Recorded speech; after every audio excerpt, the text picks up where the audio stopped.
Oh, Yeah. very foreboding.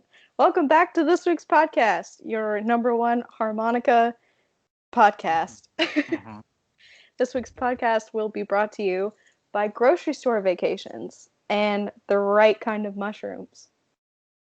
This week's podcast is also brought to you by Yee Yee Appropriations and two more guesses. Nice. I am your host, Madison.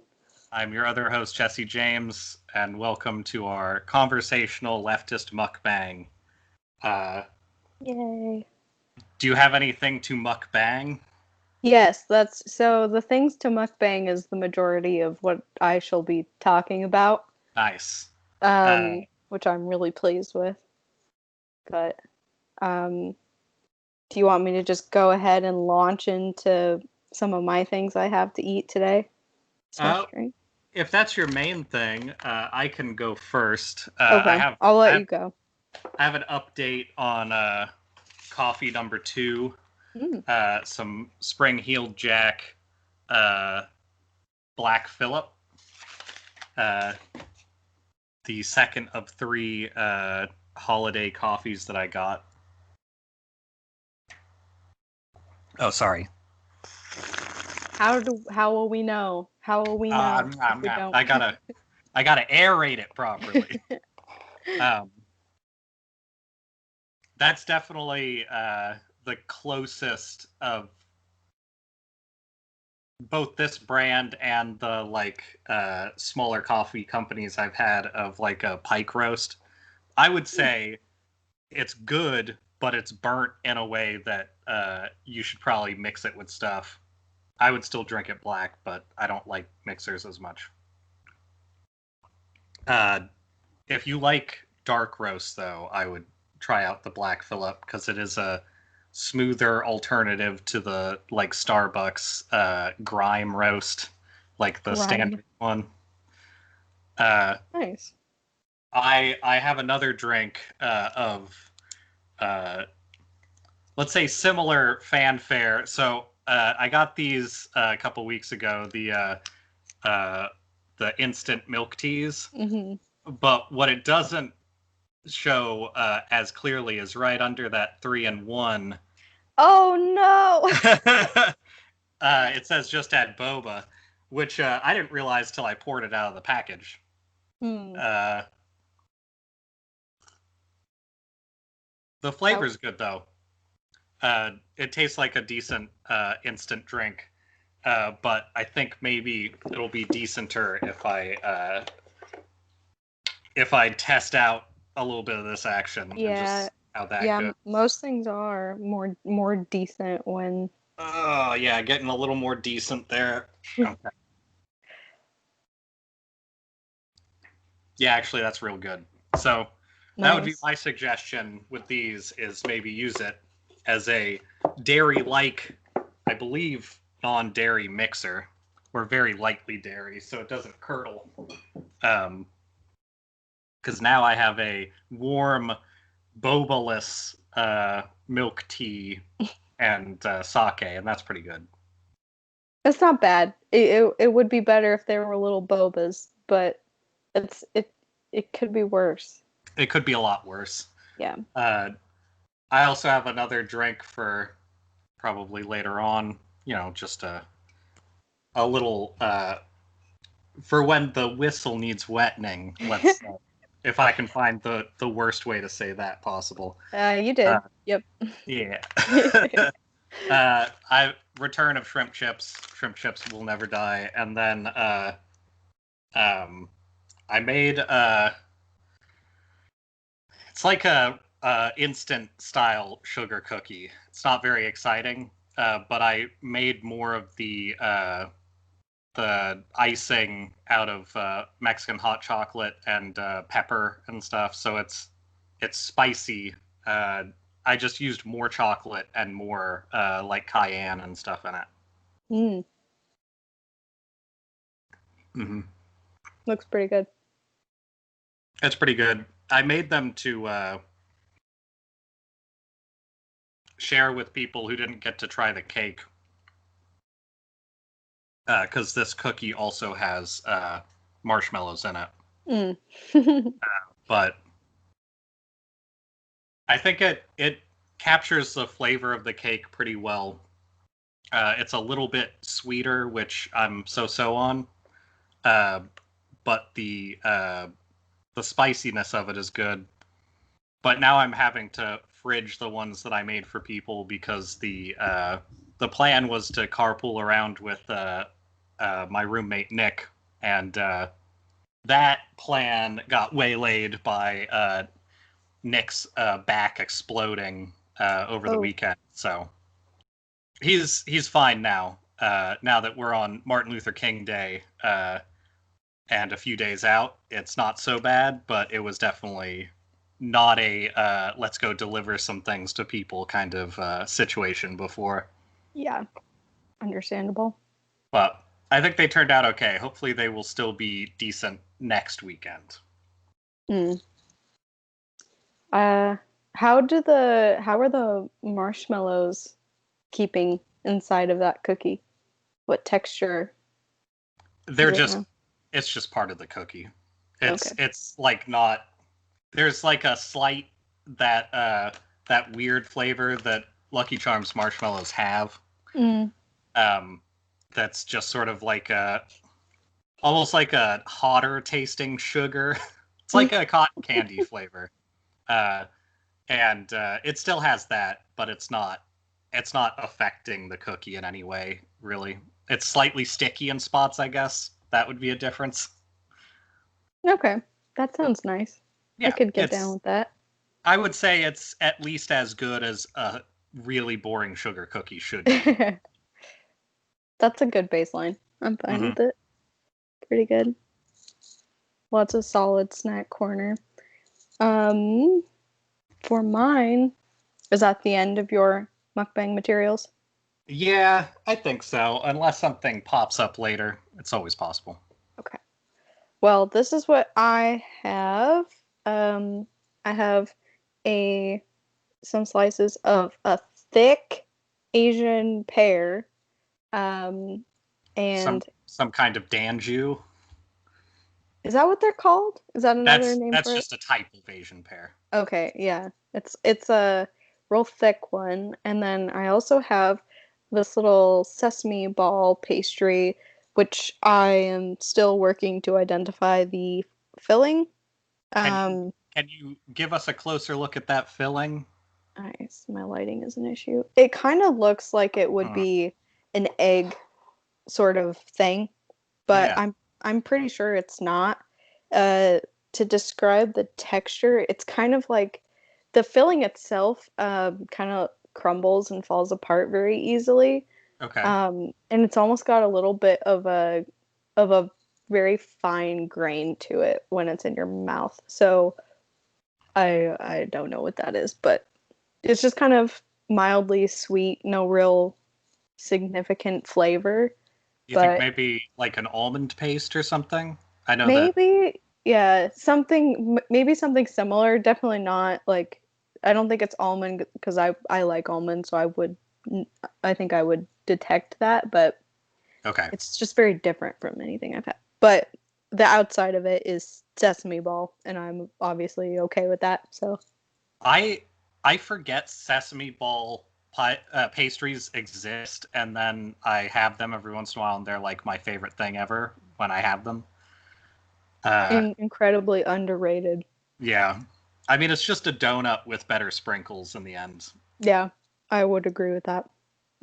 That's my favorite. And um these Asian pears, I got them in a package of 3 and they Hmm. were like this one, this is a you saw how much I had. That's like half of it. The whole thing was like this big. So it's a pretty significant juicy pear and they have a really nice crunch, so I will be demonstrating the Oh, good, good. Hmm. Hmm. That yeah, is an appropriate pear crunch. yeah. It was very good. Very sweet too. I'm very That's excited about that. I'm a big fan of that kind of pear, and I'm also a big fan of, I think, the Bosque that sometimes almost have like the internal like texture of like almost a watermelon sometimes. Mm-hmm. Those are extremely good. Pears are, again, you have some underrated things. I feel like pears are better apples in most ways. Uh, I think Mm-hmm. pears have like more sugar in them or something, but that's fine. It's fruit. It seems like what they do. Yeah, I'm fine with it. But so that's my food corner. Um, for drinks, I have a pretty standard like green tea situation, and for a wedding my whistle later Mmm, on gotta wet it. is this Ooh. a passion fruit wheat ale from 10 Barrel Brewing Company, which is pretty good. Yeah, I've that tried a couple. I advertising still works because when I see the single stripe cans like that, I Yeah. almost always assume that they're going to be good. hmm I don't know why. There's no like real reason for it. I'm kind of a sucker for it too. I think this is the same brand that does um cans that look very similar. Like it's just this white can color and then like a Helvetica font, something that says cucumber sour, like very Hmm. minimal kind of thing. And those are really good too. So I'm there he is. There's the cat. Excited for this. And so Oh, but all of these things are spoils from a very cool grocery shopping trip that I went on uh, with a friend the other day. do you have a new shop available? Not really. I just have a guide this time around. Okay. So the guide is the brother of one of my friends that I went to high school with, and he makes weekly about trips to like different Asian markets in Spokane, and Ooh. he I think seems to know the people who work there semi well Hmm. because he's been going for so long, but he like knows what is good there and the good stuff to get. So he was showing me around the different. I think we went to a one that was Vietnamese. We were going to go to a Korean market, but they were closed.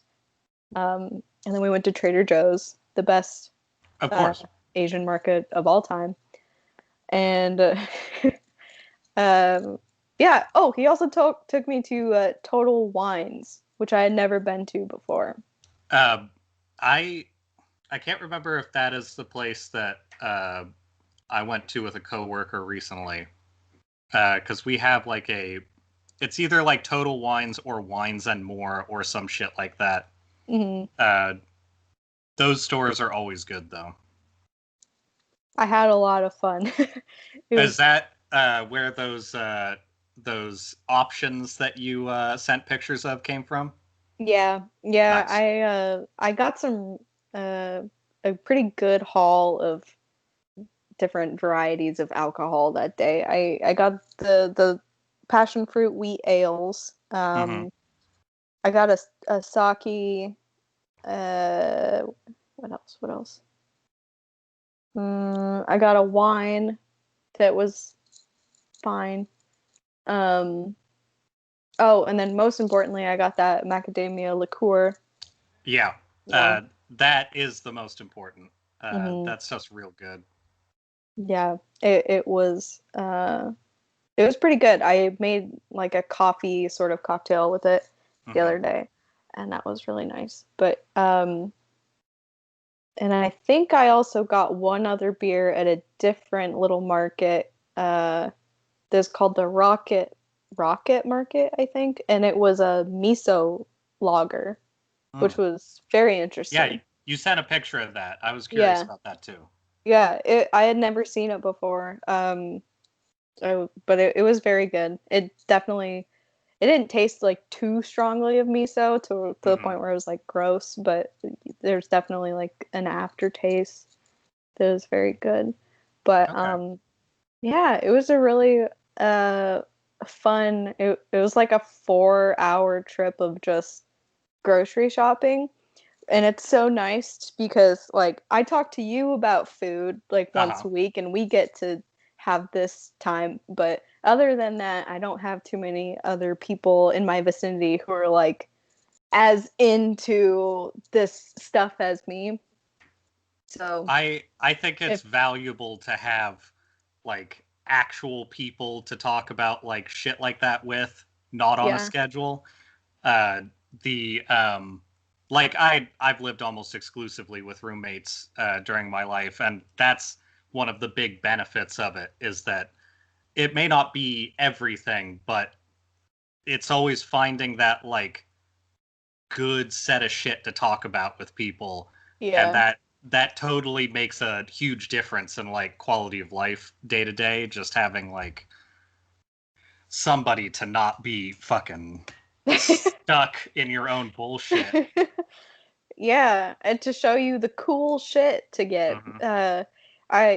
He his name is Kevin, and they at the Vietnamese market, their produce section, like it was a small store, but it blew my mind. It was just so cool, like a bunch of stuff that I had never even seen before. I think there was like lotus fruit there.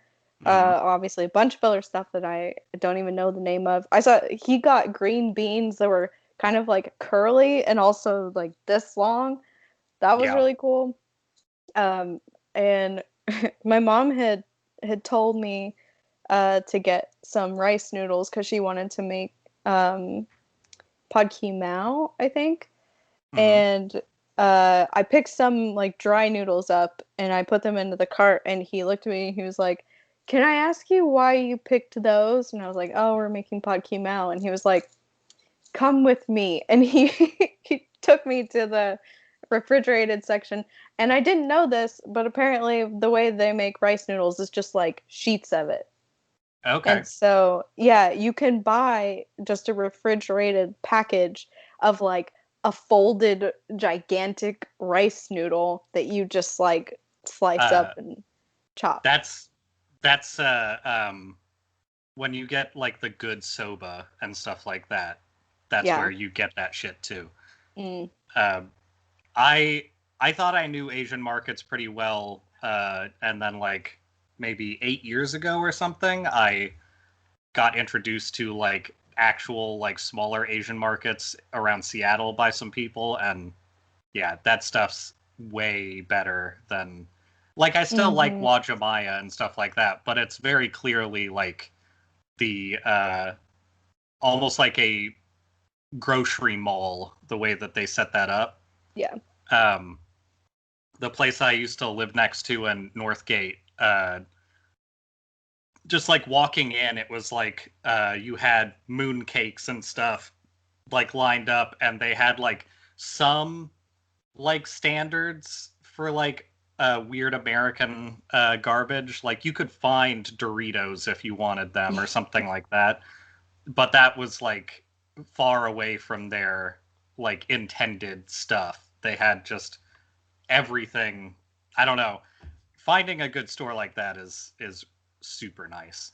Yeah. Uh, I'm I very I do excited. feel like I was extra privileged getting to live literally like 2 blocks from one though. Like that was a lot. It was also in the same parking lot as a IHOP, a a nasty IHOP that I very much enjoyed on occasion. Uh, That's a good staple to have though. uh-huh. A nasty little IHOP and a Asian market. Yeah, that's a good living situation, I would say. They that Asian market took over the space. Uh-huh. Took over the space of a it had to be like a Safeway or something originally.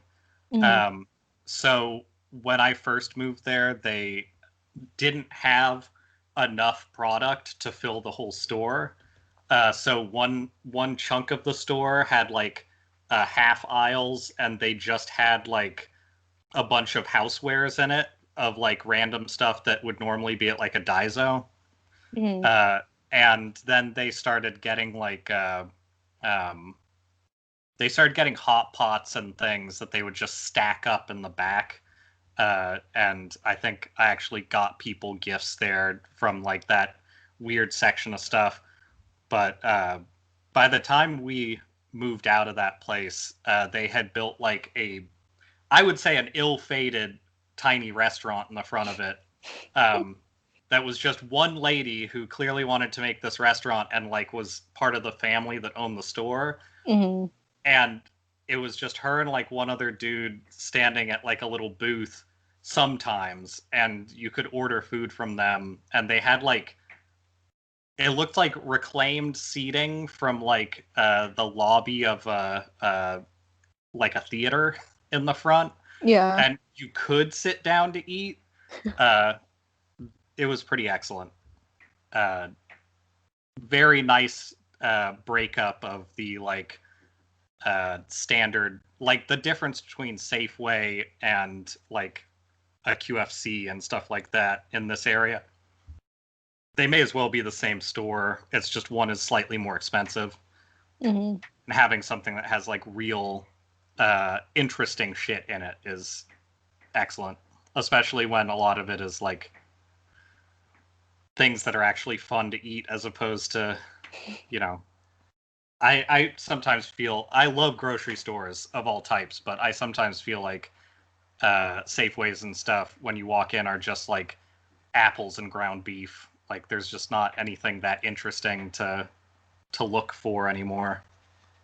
Yeah, I would agree. It feels very monotonous, so it is very nice to go to a small market or something. Mm-hmm. And also we also went to Trader Joe's, which is a treat for me because Yeah, Trader Joe's. But Trader Joe's has a reputation, but I think it's still a good place to get food in general. I don't think anyone can deny the fact that they have some good shit. Yeah. There are good things. There are cheap wines and well, cheap wines that are good, I guess. Right. And what else does my family? There's this one cheese that we always get there that's like soaked in Syrah, and Mm-hmm. it's really, really good. It's like a sharp white cheddar cheese, and it's insanely good. So Trader Joe's is where I first got chocolate cheese. Uh, mm, like I think it was a sharp Australian cheddar, but it was made with like chocolate striped through it. And I made grilled cheese chocolate sandwiches for a few days with it. okay. Yeah. That sounds pretty good. It was surprisingly good. I even got some people to eat it who I didn't expect would. So that's Mm, usually a big part of my shopping adventures when it comes to that kind of stuff, is to see if I can force it on other people in some way. Uh, you know, the hmm. important stuff. Yeah. Yeah, I had fun doing that too. I was excited to come back with the rice noodles and show everyone Mm-hmm. those cool noodles. And um what else did I come back with? Oh, I bought a bunch of Enoki mushrooms because they're not anywhere close to here. Like I can never Huh. find them. Um Too exotic.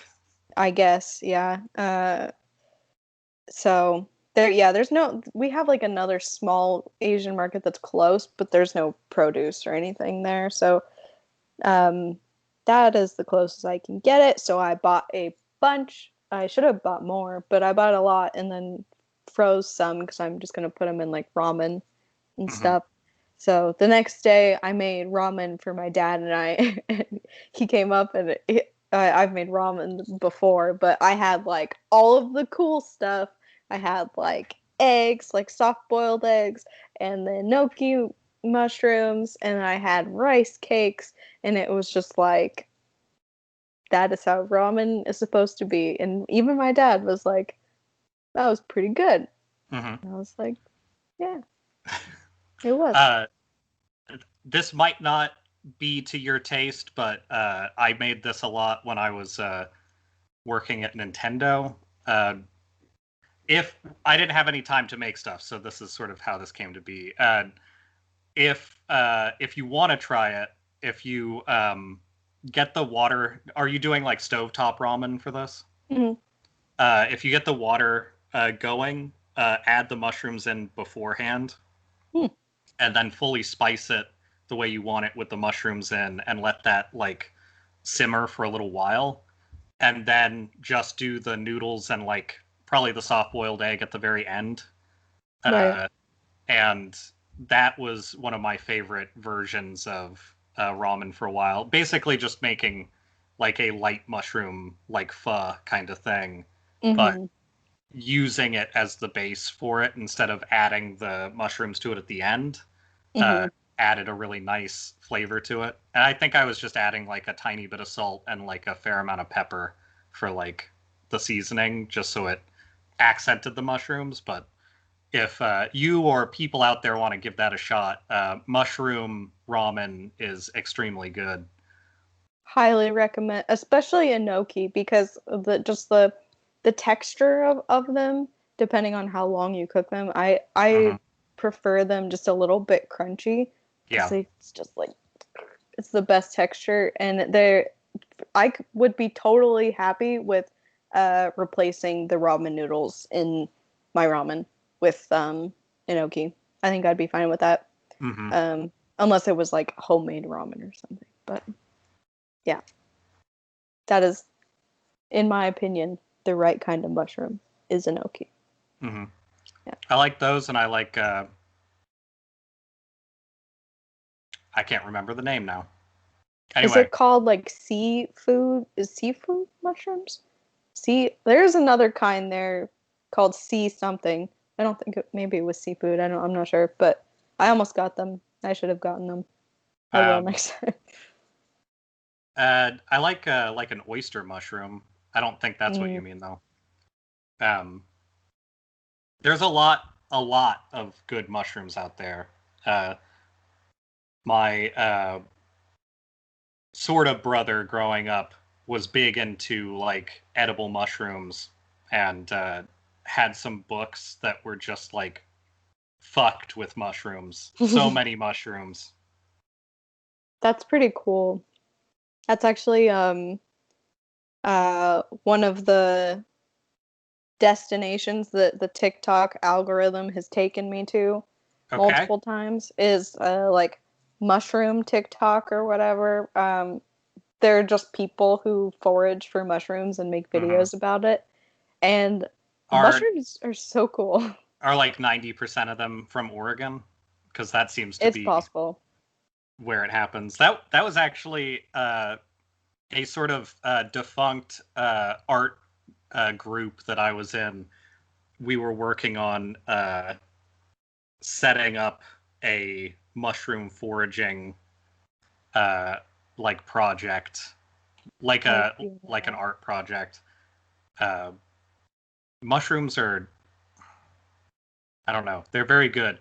I Hmm. Whenever I think about mushrooms, I realize how many things I have in like my sort of planned out art projects and stuff that have to do with mushrooms, and it's always strange. That's pretty cool. But yeah, mushrooms highly underrated. Also, uh people don't know how many there are and like how Hmm. cool they are. They're apparently I saw this on TikTok. There's a mushroom called the chicken of the woods. Oh yeah, Have you seen this? Oh my yeah. gosh, it's so cool. It's people should look this up, but for people who have never heard of this mushroom, it's like big. They grow bigger and they're like kind of yellowish orange in color. Um, but the texture, the way it pulls apart is very similar in texture to like chicken, apparently. So people pick it and will use it in like soups and I don't know, vegan, vegetarian, whatever, as a Hmm. meat substitute, which is so cool. I really Um, want one. the just a pet one. Um, Yeah. I think mushrooms are fascinating because they're kind of like our on-land coral reef. That's what they feel like. Yeah. Like they have a lot of they got that colony aspect. Their shape feels very what if you had to grow something that would be underwater on land? I don't know. It's a might like mushrooms too much. I like them a lot. This is now the mushroom cast. Welcome to the Mushroom Cast. Today we're talking about our favorite mushroom. Welcome to our conversational mushroom, where we talk about mushrooms. Mm. Okay, well, I can't start that topic because of what we've been talking about. Oh, no. Oh, don't worry. One of my topics is the worst, but I'll move it later because I don't want to get all of the things that are very like pausey and like pleasant mixed in with this thing that's like half joke and half the worst thing ever. Oh, okay. But I will mention this. So one of my topics is two more guesses. Do you know what that's about? Okay, No. good. All right, so let's say your name is something along the lines of like Stefan Thomas. Just putting it out there. And you Okay. live in like Germany, and you're like, man, it's it's like 2004, and I'm loving this Bitcoin. I think this Bitcoin's really cool. I'm not gonna get like a ton of it, but I'm gonna get a decent amount of Bitcoin, and just kind of like I'll put it in an account and I'll lock it up. I'll leave it somewhere, and then you forget about it until let's say the middle of last year. And then you go to look and see how much that Bitcoin is worth, and it's $320 million. So let's say you do that, and you, Stefan, you go and you think, hey, I've got money now, like forever. Yeah. And you go to your account and it says enter your password, and you enter your password and it rejects it, and it says you have 9 tries left. Then you enter 7 more passwords and none of them work. And you now have 2 tries left, and then the account is locked, period. So that's fun. So this guy in Germany basically is a like hundreds millionaire if he remembers his password in the next 2 tries. Oh no. This is Because so stressful. this isn't an account that's like locked up in his like bank or something. This isn't something he can recover. This is like him like trying to do his own cybersecurity on his online product, and he's now just the owner of it if he can get it. What happens if he can't? It just sits there forever? If he can't get it, it literally just does not exist. Like it. Oh, that's frustrating. That's it. So that's the thing about digital currency and stuff, is if it's not recognized by places that have like extra safeguards and shit like that, that aren't just you going, I'm going to keep this locked up in a like cloud locker, because it's like, yeah, maybe someday somebody could break into it or something, but that's the thing with like Bitcoin and stuff like that, is people will know where it's from at that point. Like you're not gonna just like, I don't know. Also, like it is literal Bitcoin that he has the code locked up for. So like in the future, like it could still be there like 10 years from now, but it could also be worth like $1. Like you don't know. But right now it's 320 million, and like I think a couple weeks ago it was like 280 million. So like just a unconscionable amount of money. and, and it's just it's so funny to me, the idea of being like in that position, because it's the like, this is the closest thing I think people are gonna ever get to the like real Nigerian prince like kind of thing, where it's just like, hey, you know, all you got to do is send me a little bit of money, except this time it's a password and you know it exists. And it's so good. I think he's fine. Like, I don't think he's financially not doing well. This isn't like going to ruin his like ability to be a person. It's just the idea that you could have the rest of your life set, no questions asked. You're good forever if you can remember this password. Oh my god. That's so stressful. I cannot even imagine. Just the image of somebody with like a list. Also, like, keep in mind, I heard about this on I think a podcast about Star Wars. Don't ask about that, but he is entering this into a thing that doesn't have a display password option, apparently.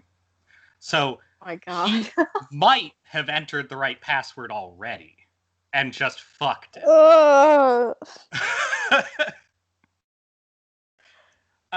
man, I know that everything everywhere ever says not to do it, but you gotta make a book that you keep your shit updated in.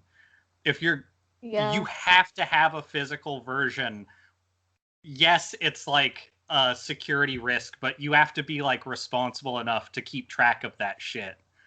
But If also you're at gonna this exist. point, a physical book might almost be more secure than most things. It's like, true, yeah.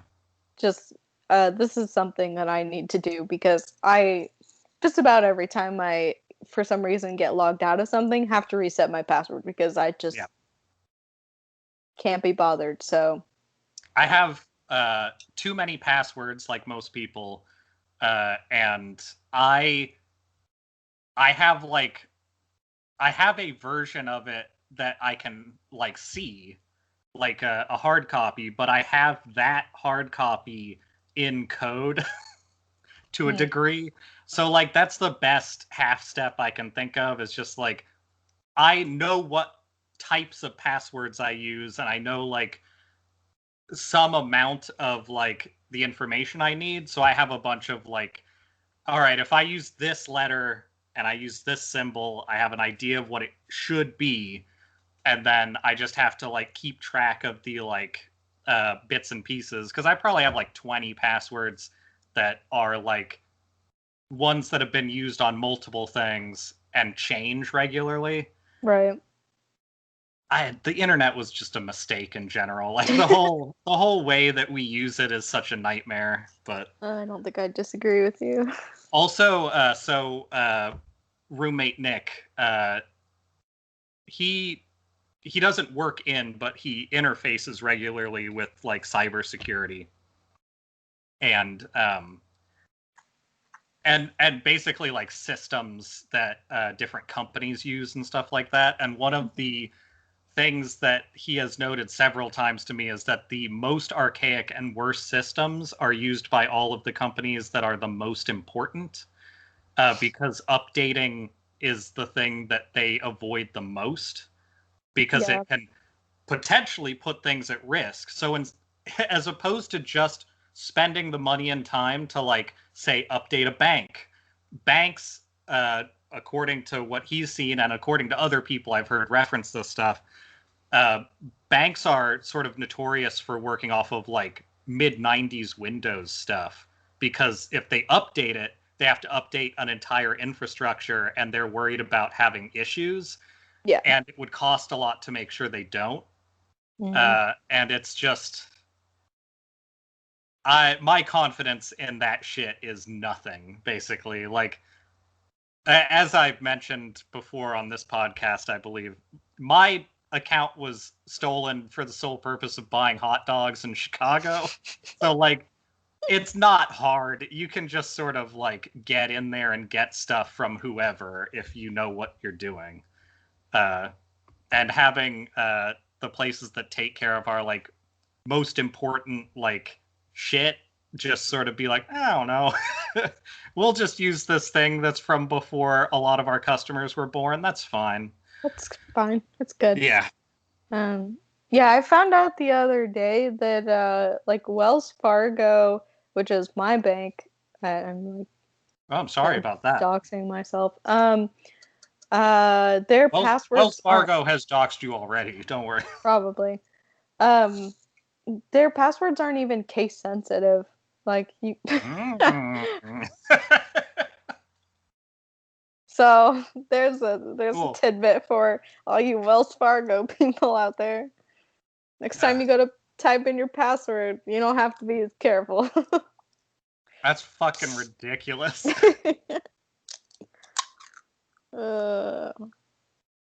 Okay. I'm wetting the whistle. Move into my whistle wetner and not It's getting too warm. I have to deal with it. Oh yeah. Yeah. I got a sweaty beer over here. So Yeah. yeah. What's the ABV on that? Is it beer or is it? It is a beer, and it's a passion fruit wheat ale, and it is a 4.7. Okay, so it's sort of probably a flavor forward thing. That sounds pretty good. Yeah. Yeah, it is nice. I'm sure it would be really good in the summer. They have a little tagline on here that says "Drink beer outside," and I would prefer to do that, but not right now. So why not? I cannot think of any reasons. Is it like a looming specter of death, maybe? Yeah. That reminded me, actually. You put up pictures earlier, but you have some fine nail art going on. I feel like you should show off. Oh, yes. Mm-hmm. I do. I did a thing, as people like to say. These are my nails. Yay, just little dots. Some well-shaped dots. Are they applied or are they just polish? It's just polish. I just like dipped the little brush on there a little bit. I need to get a new top coat because I mean they look good from afar and on this incredibly poor quality webcam, but a lot of things work better on webcams. Yeah, I'm not mad about the webcam situation. I think it works for me in a lot of ways, but this top coat is not so much. It looks good for the first couple of hours and then starts to bubble for some reason. Yeah. It might just be old. I don't know, but yeah, I don't know how that shit works beyond being a sealer that you can put on your fingers. I put paint sealer on my fingers for like acrylic sealer and it's worked the same, so I imagine it's not super complex, honestly. Yeah. It probably just has like some amount of collagen or something in it that they're like, see, it's good for your fingers. This is good for the fingernails. Yeah, probably. I think it's just time for a new one. One of my friends told me that curing it with a UV light would help, which I actually do have. So maybe next time we'll try that. The nail kits in Animal Crossing all have UV boxes. Oh. Seems like Japan's on that. All right. Well, yeah. That makes okay. Good. That makes sense. Now you have to. Mhm. I thought that only worked for gel stuff, and this is just like a regular polish, but maybe it'll help. So I bet it doesn't hurt. It's probably, as far as I know, the gel stuff is just like higher amounts of pigment for the most part. So it's probably going to have the same effect, but faster. Hmm. Since the gel is just goopy. Goopy. I should know about these things, considering what my You job could. is. That place that hides money from people and steals all your money back and forth, that place also has information on nails, I'm sure. We'd Oh find yeah, out. But, I'm sure. I mean, why worry about it? Why worry about anything at all, ever? Yeah. Mm. um. So speaking of people sort of having the same amount of let's say enthusiasm about not worrying about anything, um, Bernie Sanders is supposed to take over as the chair of the U.S. Senate Committee on the Budget, which I thought sounded sort of tepid when I first read it, and I think the reason for that is he was already the I forget what they call it. He was already the like primary seat or something like that, which is essentially, you know how Schumer's been the minority leader, Yeah. and he's moving to like the head chair or whatever. That's what is happening with Sanders. Also, he was already on that committee as one of. So it's a 21 seat committee, but they have a chair seat that is like the the speaker, essentially the Okay. person who makes final decisions and has like veto power and stuff like that. And that's Sanders was already the head of the minority, and he's moving into being the majority head now, which is good. Like I don't have any issues with that, but I wanted to read up on what the committee on the budget actually does and stuff like that, just to get sort of a grips on like what he's actually going to have influence on. And it Mhm. seems decent. It seems like a thing that he should be doing, and I don't think it affects any of his other like positions or anything, which is good. That's sort of the downside if he gets put into like a full seat on something, like if he's made like the secretary of blank, he's also not going to be a senator at that point. So like I would like to have his votes on shit still, even if it doesn't necessarily matter sometimes. Right. Uh, anyway, so the upside is they have legislative jurisdiction over Social Security, taxes, Medicare, and Medicaid. So like, and they there's two other houses that are like appropriations and something else that are like the taxing like wing. They're sort of like the decisions on where some of the money comes from. So it's not going to be a position where he can entirely dictate like anything that is going to fix everything. But it Mhm. is a position where his influence is going to be stronger than it has been in the past, which is good. Um, and probably one of the few people that we have in our government right now that I would like to have influence over things like what the government's budget is for these various programs that are probably some of the most important programs we have to talk about right now. It also puts him in a position to be like a permanent part of that conversation for the next 4 years, or at least two. I don't remember how they assign those chairs, but I don't know. It should be useful. It also that committee didn't exist the way it exists now until 1974, so it seems like that is sort of a response to like the civil rights movements and stuff like that. Mhm. So hopefully it retains some power that it seems like it would be sort of instated to have in the first place. Like I have my doubts that it had purely good intentions whenever they make anything in government, but maybe it's something that had some intention of like putting somebody in a place of getting a committee of some blame so that there's like a place to point when people get upset about higher taxes and shit. Yeah. Because that stuff can work both ways if it's used correctly. Well, that is good to know. I didn't know that was happening. Yeah, I think that was announced yesterday. I think a lot of the internet hasn't really picked up like that as news, but it's been around on like some of the networks, and people have picked up on it because his Bernie Sanders has a mural that got defaced when it was announced as well.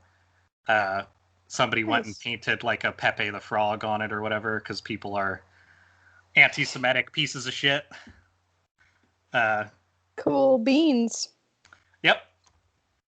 We're gonna have a lot of that coming up. So. Yeah. Are you excited for what is it? Is it the 20th, 21st? It is 2 days from now. In our yeah, it's on Wednesday. So our malarkey minute today is basically stay inside. Don't fucking go anywhere this week because it's gonna be a shit show probably. The weird backpedaling on a lot of stuff in like the Capitol. Also, the like, yeah, I mean, we got like it was like a few 100,000 troops in like Washington D.C. and all they want to talk about is like, oh, it's even more troops than we have in Afghanistan. It's like that's a bad way to like equate this to anything. I saw some real bad takes on Twitter. Like one person was I don't remember who said this. One person was complaining that DC looked like it had been occupied like by a military like a military occupation is what I'm trying to say. And everyone else was like, you clearly don't really know what that looks like because there's like a chain link fence up. Yeah.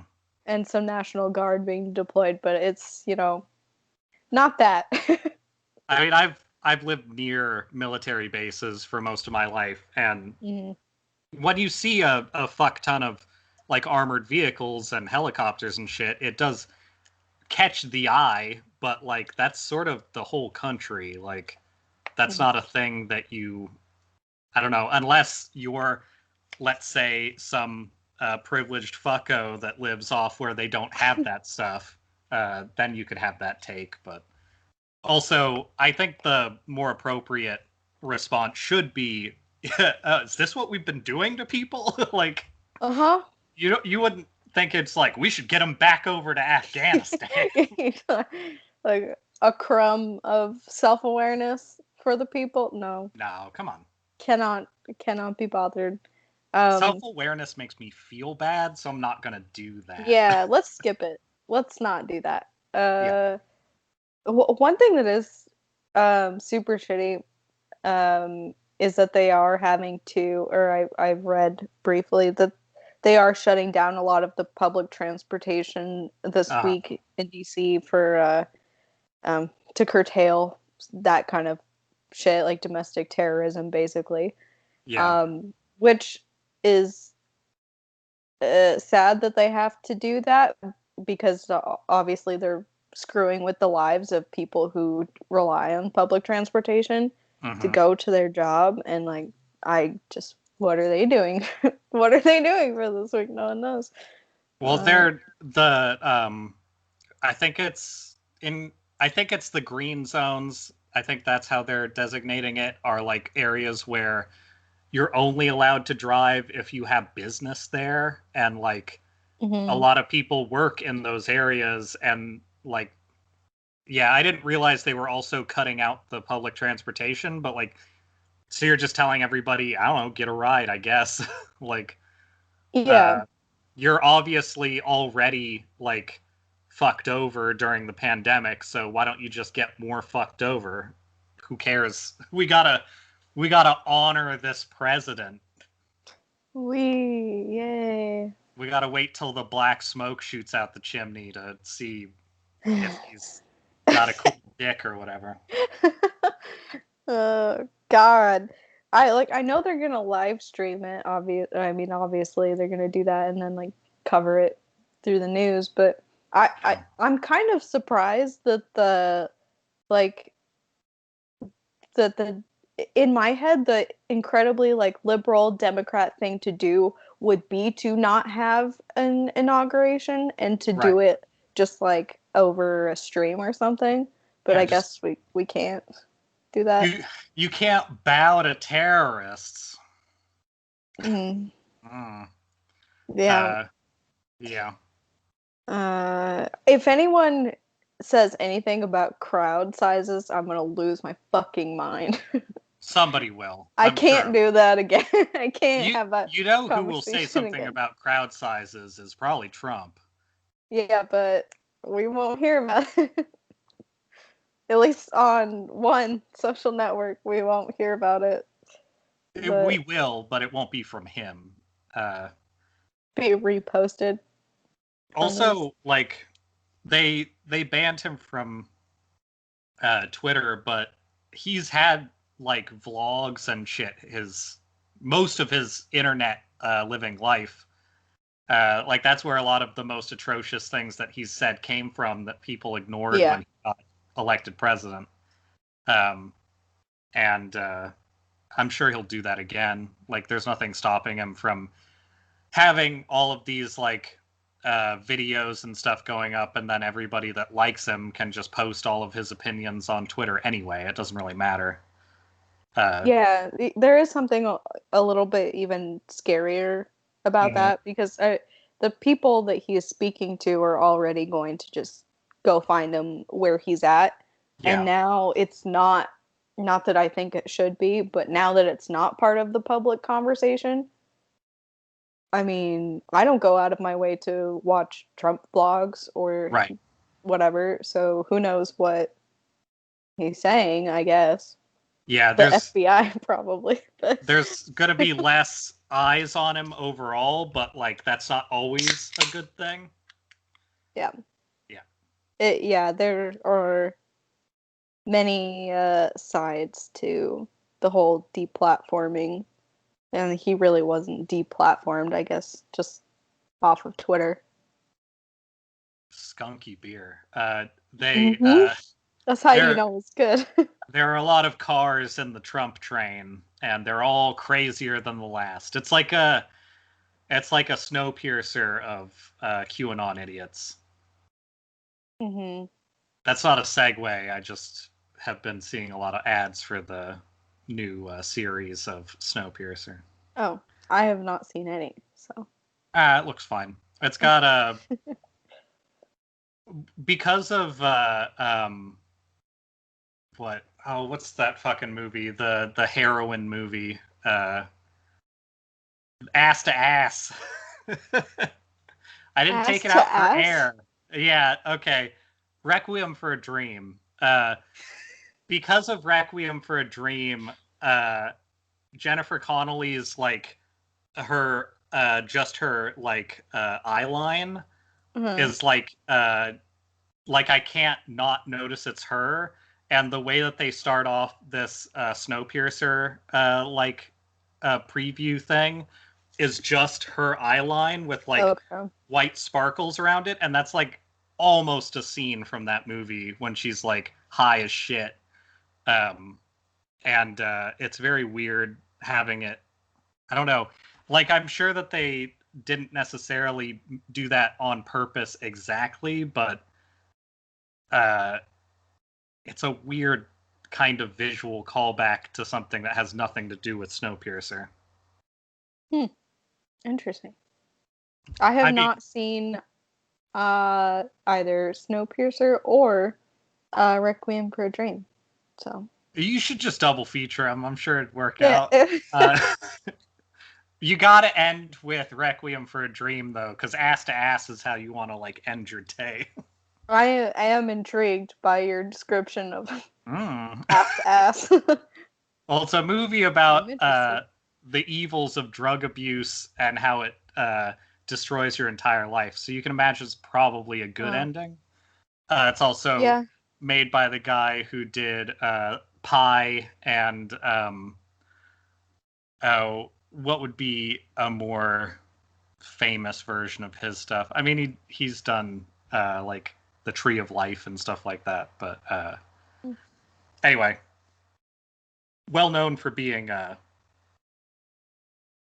little fatalist and a lot Gnostic in his movie making. I like it. Pie, all of his movies, for the most part, are really good. Oh, actually, that's one that you'll probably recognize more as Black Swan. He did that movie. Oh, okay. Yeah. Black Swan was like the not as bad a take as something like a Requiem for a Dream. You came away from it feeling good, you know? Oh, yeah. Good vibes. Good vibes Uh-huh. all the way through. A lot of good lines in Requiem for a Dream, though. So that's at least a thing. Okay. I need to I have a lot of catching up on like basic, I don't know what you would call that, like a cult classic or just like popular culture maybe movies. I think it's probably closer to cult classic. Like, I know a lot of people who know that movie, but I've heard the name a lot. Yeah, I would almost suggest watching Pi as like the cult classic. Like, this is his movie example. It's the general idea of it, and it's like it's oh, what's that called? It's a sort of environmental, like I'm thinking of video game terms. I'm not thinking of movie terms. The way that Pi is made is meant to evoke like a state of mind as opposed to like really tell a story, but it does tell a story. But the idea behind that movie, which is like minor spoiler, but in the most like benign way possible, a guy in I think it's the New York like Orthodox community ends up accidentally discovering the true name of God, and it like goes bad.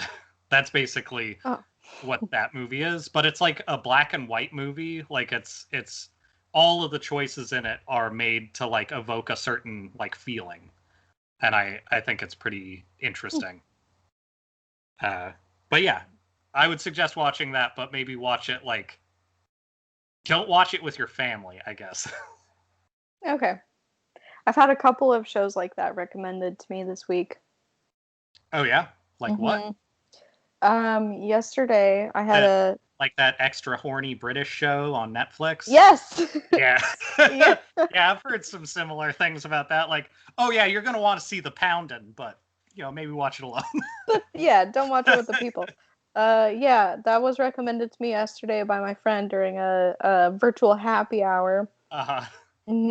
She was like, "It's good. Watch it. Do not watch it with your parents." And I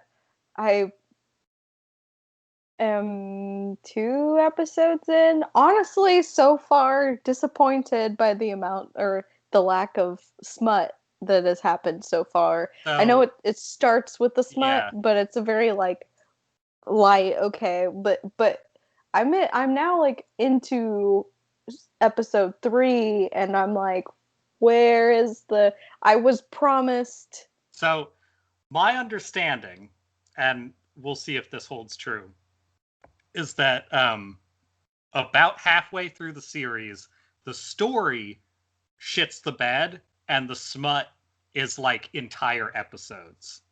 Oh, So I think you're in the let's say foreplay of the series, working up to the smut. I think you're right. Yeah. Because it's just starting. Yeah, I think you're right. I think we're on the precipice of the smut. So A few characters who, if you were to think about it, probably shouldn't be quite so carefree about everything, are going to be very carefree about everything. Is good. how I heard. Word on the street. Yeah. Okay. Yeah. I left a voice call like around 10 or something yesterday. I was like, I'm gonna try and go to bed early because I was tired, but I couldn't sleep, so I started watching that. And then I came back into the voice call and was like, who wants to watch this Edwardian smut with me? And they were all like, yeah, let's do it. And then there was like no smut for 2 episodes. Yeah. I felt kind of bad. But now that I'm pretty sure you're right and that it's coming because it's starting, like, their fake relationship is starting to become not. Yeah. And yeah. But I I've been really am enjoying the costuming so far. Yeah, I've heard a lot of critiques on the internet of costuming in that show. I don't know. Like it's fine. To be fair too, I have I have no like good critical like analysis of anything. A lot of what I know about that show I heard from other people while I was like playing Breath of the Wild. So it's like me climbing a mountain and hearing like, oh, that does sound like some good sex scenes, I guess. Yes. Yeah. Well, I'll let you know later on when I Mhm. have an opinion about those. But so far my critical opinion of the costuming is just like, ooh, pretty. I like it. That's all you need for That's all costuming. I got, but I don't know what they wore back then. They can wear whatever they want in this show. well, I saw some people making YouTube videos critiquing the show for like historical inconsistencies, but the entire show is like filmed up on a backdrop of Ariana Grande done by the Vitamin String Quartet. So Uh-huh. why like what are you complaining about? um Just I mean I love I love the Vitamin String Quartet for all their dumb shit, but yeah. like that really paints a picture. That is something I hadn't heard yet, and that's perfect. Yeah, Uh, I wasn't expecting. Well, even my friend even told me that was gonna happen. She was like, "Just so you know, they do like modern music instrumentals." I was like, oh, "Okay," and then they start doing violin. Thank you. What that one song, Ariana Grande, whatever her breakup song. mhm. They started doing that, and I was like, "Why? Why are they dancing at this ball to Billie Eilish?" It's very That stuff's interesting choice. only gonna get worse. People who make shows are just monsters when it comes to soundtracks. Uh, uh, I was watching something recently. For a moment I thought it was a piece of that. So last week we mentioned, I think before the post talk we had, Jenny Nicholson's videos. hmm. She put up a 2.5 hour long Vampire Diaries video this week, I haven't uh, watched it yet, which was maybe the best movie I saw this week. but um, and man, everything about what's it called, Bridgerton, right? yep. Everything about that show sounds like if it were made however the fuck long ago Vampire Diaries was made, like over a decade ago, it would have been that shit. It's just Hmm. like uh, somewhere over the course of this week, I heard, I want to say it might have been a preview video for a video game of some kind, had a like a orchestral version of, it wasn't a Nirvana song. It was something way dumber than I Oh, expected. There's just a lot of those out there. I was gonna say that describes like most video game Yeah. trailers I see right now. And movie trailers for Yeah. like especially 2 years ago, and it was just like every single movie trailer was using some sort of like slower, grittier, female vocalized like song from like the early to mid 90s. Yeah. Suicide Squad did that. I don't remember what the song Yeah. was, but And they always pick songs that like the title of the song is something that works with their theme, but the song doesn't have to because they're re-recording it anyway. It's very mhm. dumb. I'm waiting for like 10 years from now when they're just doing like readings of audiobooks to like dramatic music for trailers or something. Because it's got to go somewhere. Like somebody's going to have like an idea that's going to be like people are going to like it because of the impact, and then like 30 studios are going to copy it. Mm-hmm. Yeah, probably. My personal hope is that it's just really aggressive, unpleasant droning noises, because that's my favorite ad slash least favorite ad on the internet lately is an ad that pops up in videos on a couple different sites, and it's for like a Octane render, I think, and it starts off with a couple shots of like their product, which is just like a texture rendering like software, and it's just like some shots. It feels like it was filmed in some country where they made this like software, and they purposefully like, we can write stuff down, we're not going to get anybody to like talk in this. And then it shows like a 10 to 15 second long clip of like stuff, like a short video using the render of like cyber future bank robbers running away from police or something.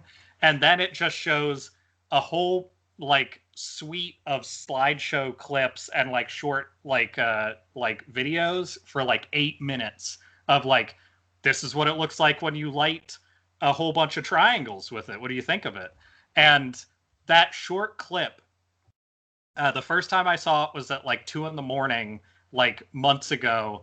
And it was like, I thought it might be for a movie because I wasn't paying attention at the time. And I was really excited that somebody was doing it. And I want people to actually start doing this. They have, I think it's English, very lightly overlaid in it, but spoken backwards. And then they have like a low droning noise, and they have like muted noises of the scene. And it just sounds like a nightmare, and I love it. And that's what I hope all movie previews turn into in the future. Okay. Yeah, I could see that. Just images and stuff from your movie with the audio backwards. Just like, here you go. I don't know. Does it look interesting to you or what? Mm-hmm. I don't know if I can find that video, but if I can, I will send it to you because it is amusing. It's not good, but it's like, I still want people to do this. I would be curious to see it for sure. Let's see. Let me write this down real quick. I'm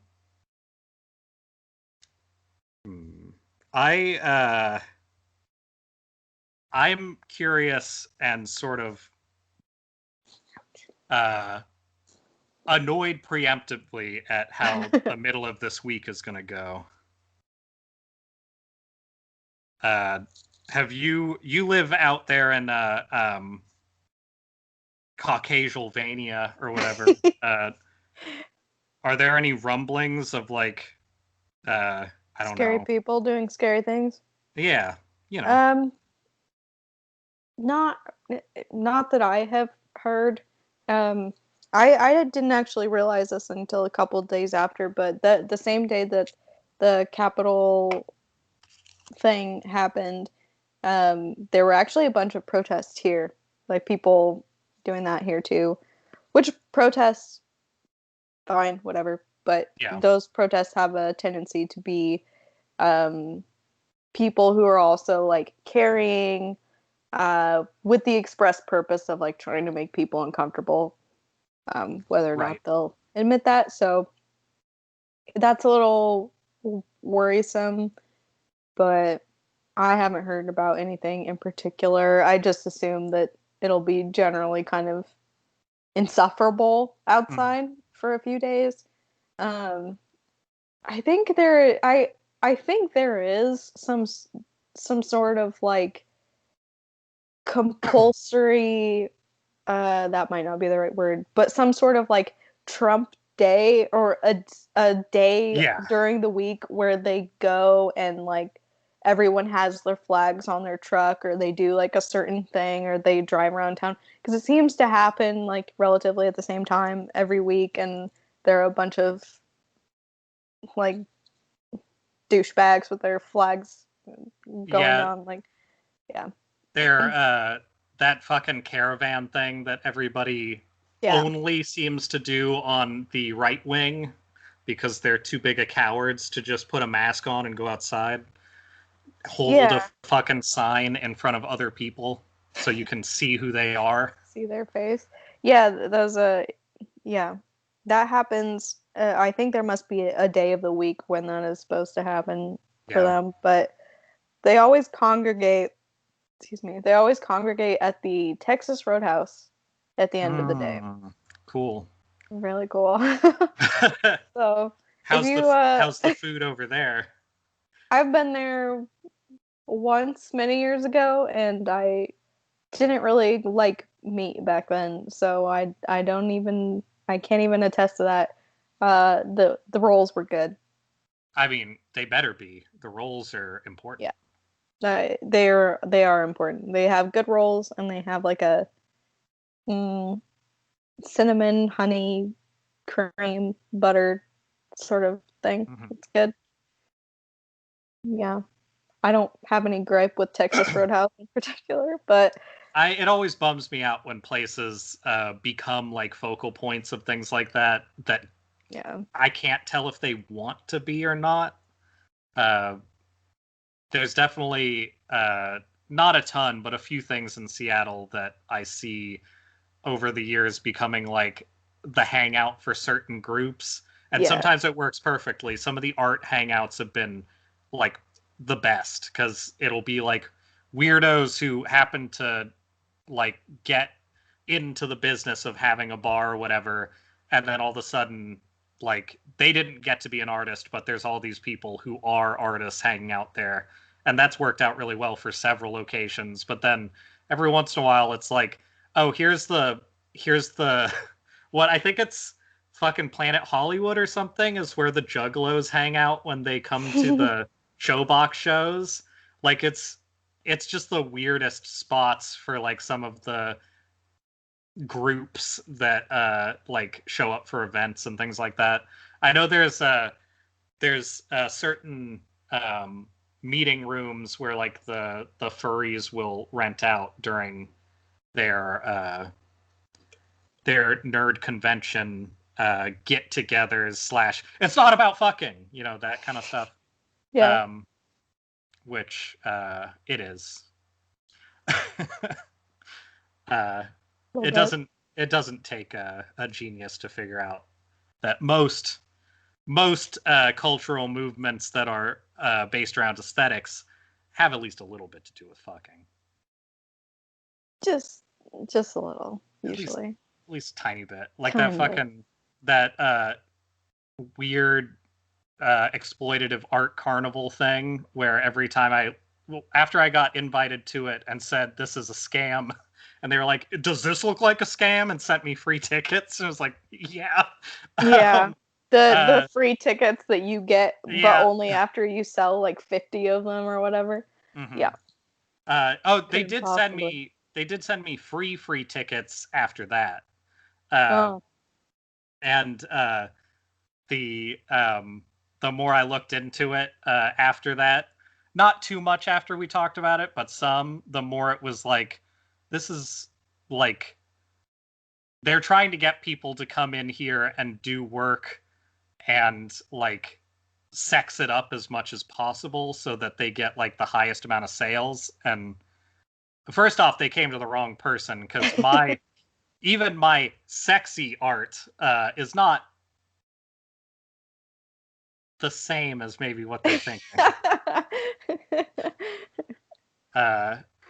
But not titillating in the same kind of ways. Yeah, I'll see if I can if the erotic project gets off the ground, see if they want that. Oh, okay. They could buy copies of that and see if it works for them. I would love to have that distributed of one of those. That would be pretty good. I've been let's call this shop talk. I've been working on some haiku that I'm excited about. Very nice. Yeah. I like that. Haikus are fun. We'll have to see if you have good text treatments for that stuff. Because I always think I do, and then I don't. Um, let's see. Man, there's no good transition into the other big topic. So, are you up on your video game circle meme shit over the last week? Probably I'm not. I'm gonna say no because there's Okay. nothing that comes to mind of big news, but I don't know. So, over the last uh like half a month at the most, a meme came back from like God, I think I saw it first like almost 8 years ago. Um, and for some reason, the start of this year was like the boiling point for it. Like it just worked for everybody. Hmm. Do you have access to just seeing like a YouTube list? I think so. I think I could Uh, do that. go to YouTube and in the search bar, just hit Yee Yee haircut. Just do like YEE space. Do that twice and then haircut. See how many videos pop up on that. Because I was excited to see this back because the guy who did the voice for the majority of it, man, I can't think of his name all of a sudden. He's really good though. He played Black Jesus on Cartoon Network for a little while and stuff, like live action. Hmm. Um, and he's a really good voice actor and he's very funny.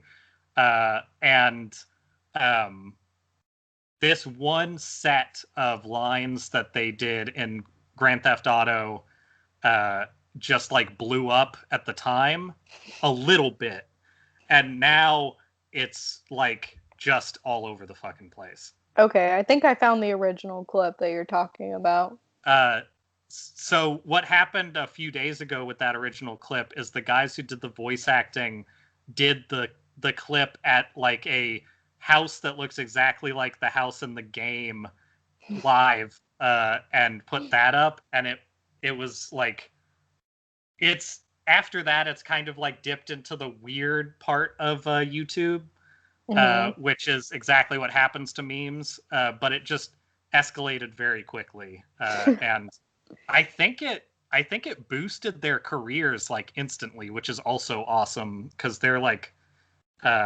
both really cool. Like their voice acting is good, but more of that kind of stuff, the better, generally speaking. Mm. Okay, I think I found it. Yee Yee haircut, but IRL. Yeah, that's Yeah. the one they do live. But they've had uh, weirdly, part of why well, the YouTube algorithm knew I wanted to see this is part of why I saw it. But they did a version of this with like every set of Star Wars characters you can think of. And while I was looking up a bunch of dumb Star Wars shit, because that's the hell world that 2021 has put me in, I should have never watched that last movie. No. um, they've had Jar Jar Binks, they've had Obi-Wan, they've had everybody like modeled over those models in the game doing that. They've had Kermit the Frog. They got new voice actors to do the lines for like Snow White and shit. It's just a fucking nightmare. Um, but that's what happens when things get all up in that. Yeah, So I'm seeing those. yeah. The thing that happened with that I found really annoying is that I remember this actually coming up on I think it was a thread on Giant Bomb, like back when I originally saw this stuff. People were trying to figure out what yee meant, because they just need to know what slang means, even if that slang is like nonsense slang. Hmm. Like it's like the way that people want to figure out like hyphy slang and like shit like that, where it's just let it be. Like if you're not in that group, you don't need to like know what it means necessarily unless you plan on using it. the only reason I have any idea what any of that stuff means is because I was a huge dork, and I do use it regularly, which is maybe more embarrassing than anything. But like, uh, the there was a weird like light push at the time that I remember showing up in that thread of trying to convince people that it was hillbilly slang and that they were like using yee yee to mean a reference to the like I think it was one of those fucking noodling guys like on like probably some garbage like I don't know. I feel like HGTV and like the History Channel started showing like here's how people fish with their hands, like those kinds of shows like a while Yeah, back. yeah. And it was like a guy I forget like catching catfish or something. But when he would catch something, he would just do like your standard deliverance yells. So they'd be like "Ee!" like that kind of stuff. But like it didn't sound anything like what they were trying to like assign to this like Right. slang. But there's like a group of people who I'm convinced over time, this is like an old meme that just got popular again. I'm convinced over time thought that this was their chance to prove that black people steal slang from white people, so it turned into a thing. Um, the part of this that I really like is that they did ask the guy who like it sounds like a lot of the slang and a lot of the like lines in general were like at least partially ad-libbed in this like especially the set of characters from the start of that game. And in an interview he mentioned that he used the term yee yee as a like uh, sort of a bastardization of like a French art movement because he was trying to like think of something that he could use to reference a haircut that the character wouldn't know like what haircut it was set up to be Hmm. because at that point in the game you could have gotten any number of haircuts so that way he could just cover his bases and like it sounded good but also like it could literally mean anything because it doesn't have to be specific that way, which is like kind of makes perfect sense for like why you would use slang that nobody's heard of in a Right. section like that of a video game where you could have already done whatever. uh, but it really outlines the whole like desperation of a lot of white people to try and figure out a way that like they've been wronged too. uh, I just I don't know. I like the meme in general because I like listening to the just completely stupid conversation that they're having in that scene. But I want to watch the original, but um, there has been a lot, especially the last couple of weeks. There has been a lot of white people inventing mhm. victimhood. Yeah, So, not a whole big surprise that that's happening right now, but yeah. There's an awful lot of I can't believe this has happened to us sentiment among people who, even at the worst of times, this seems like kind of the most they could ever complain about is that they didn't get the president they wanted. yeah. Uh, hmm, I don't know. I've been having conversation with family too. That's kind of interesting because it's like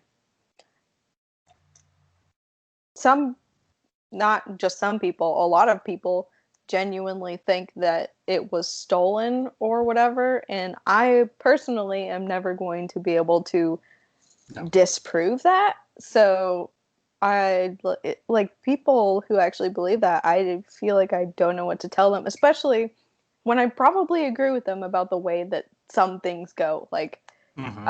I would say that the Democratic primary was stolen from Bernie Sanders, kind Yeah, of in a way. I think it was, but it was also tactically stolen. It wasn't Yes, stolen by them cheating, it was stolen by them right. banding together and fucking somebody. Exactly. Yeah, I would characterize it differently than just Yeah. stolen. It's not like a fraud situation or whatever Yeah, that they're was what I would pinning their call hopes on.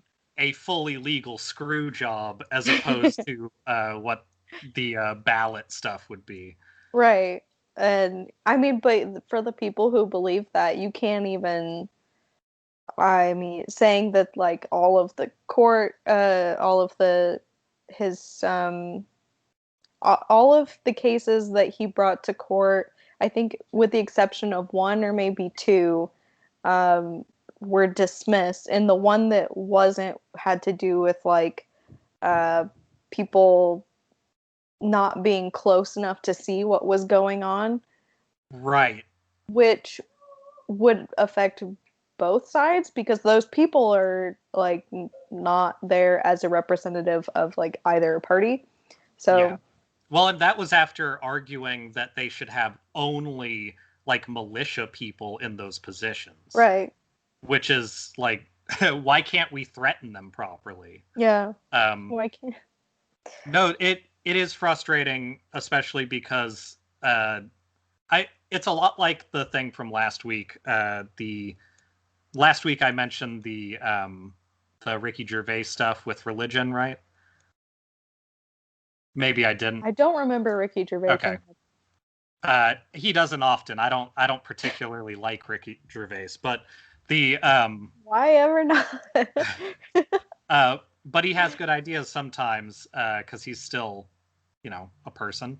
Yeah. And it reminds me a lot of his arguments on religion of like, it's not that religion needs to be seen as like anything specific. It's that you can't see science as anything specific either, unless you have like evidence.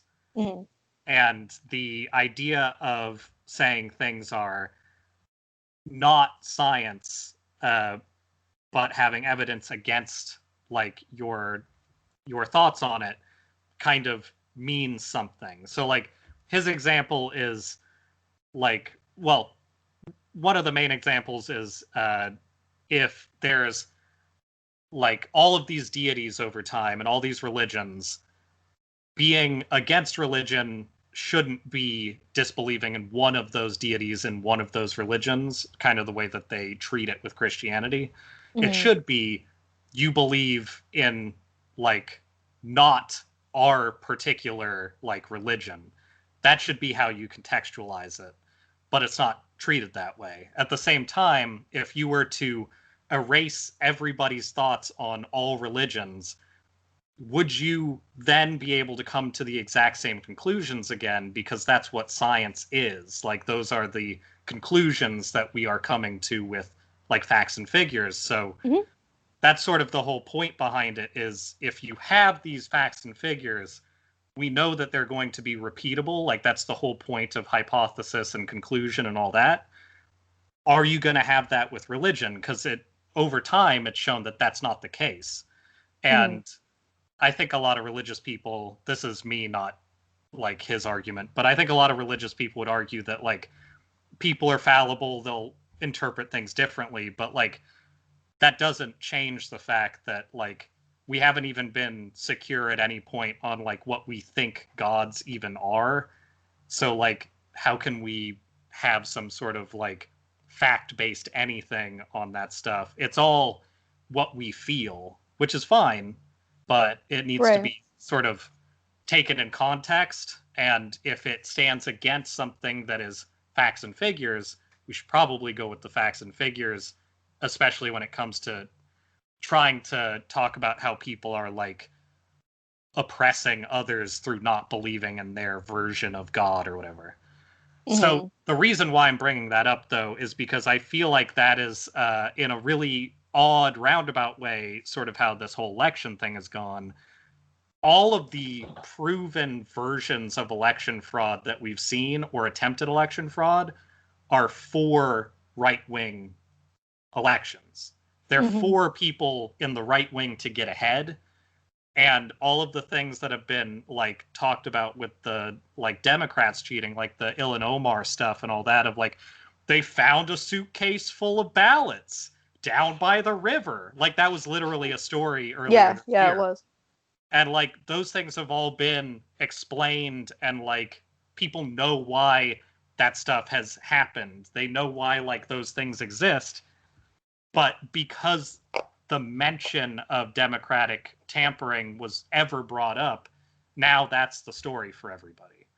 And it's frustrating. It's that same line of thinking that's religion. It's the same line of thinking that's QAnon. It's the same line of thinking that's a lot of the Republican standards are just being used as a battering ram to be like, but like you're not even supposed to listen to the left, even if it's not the left.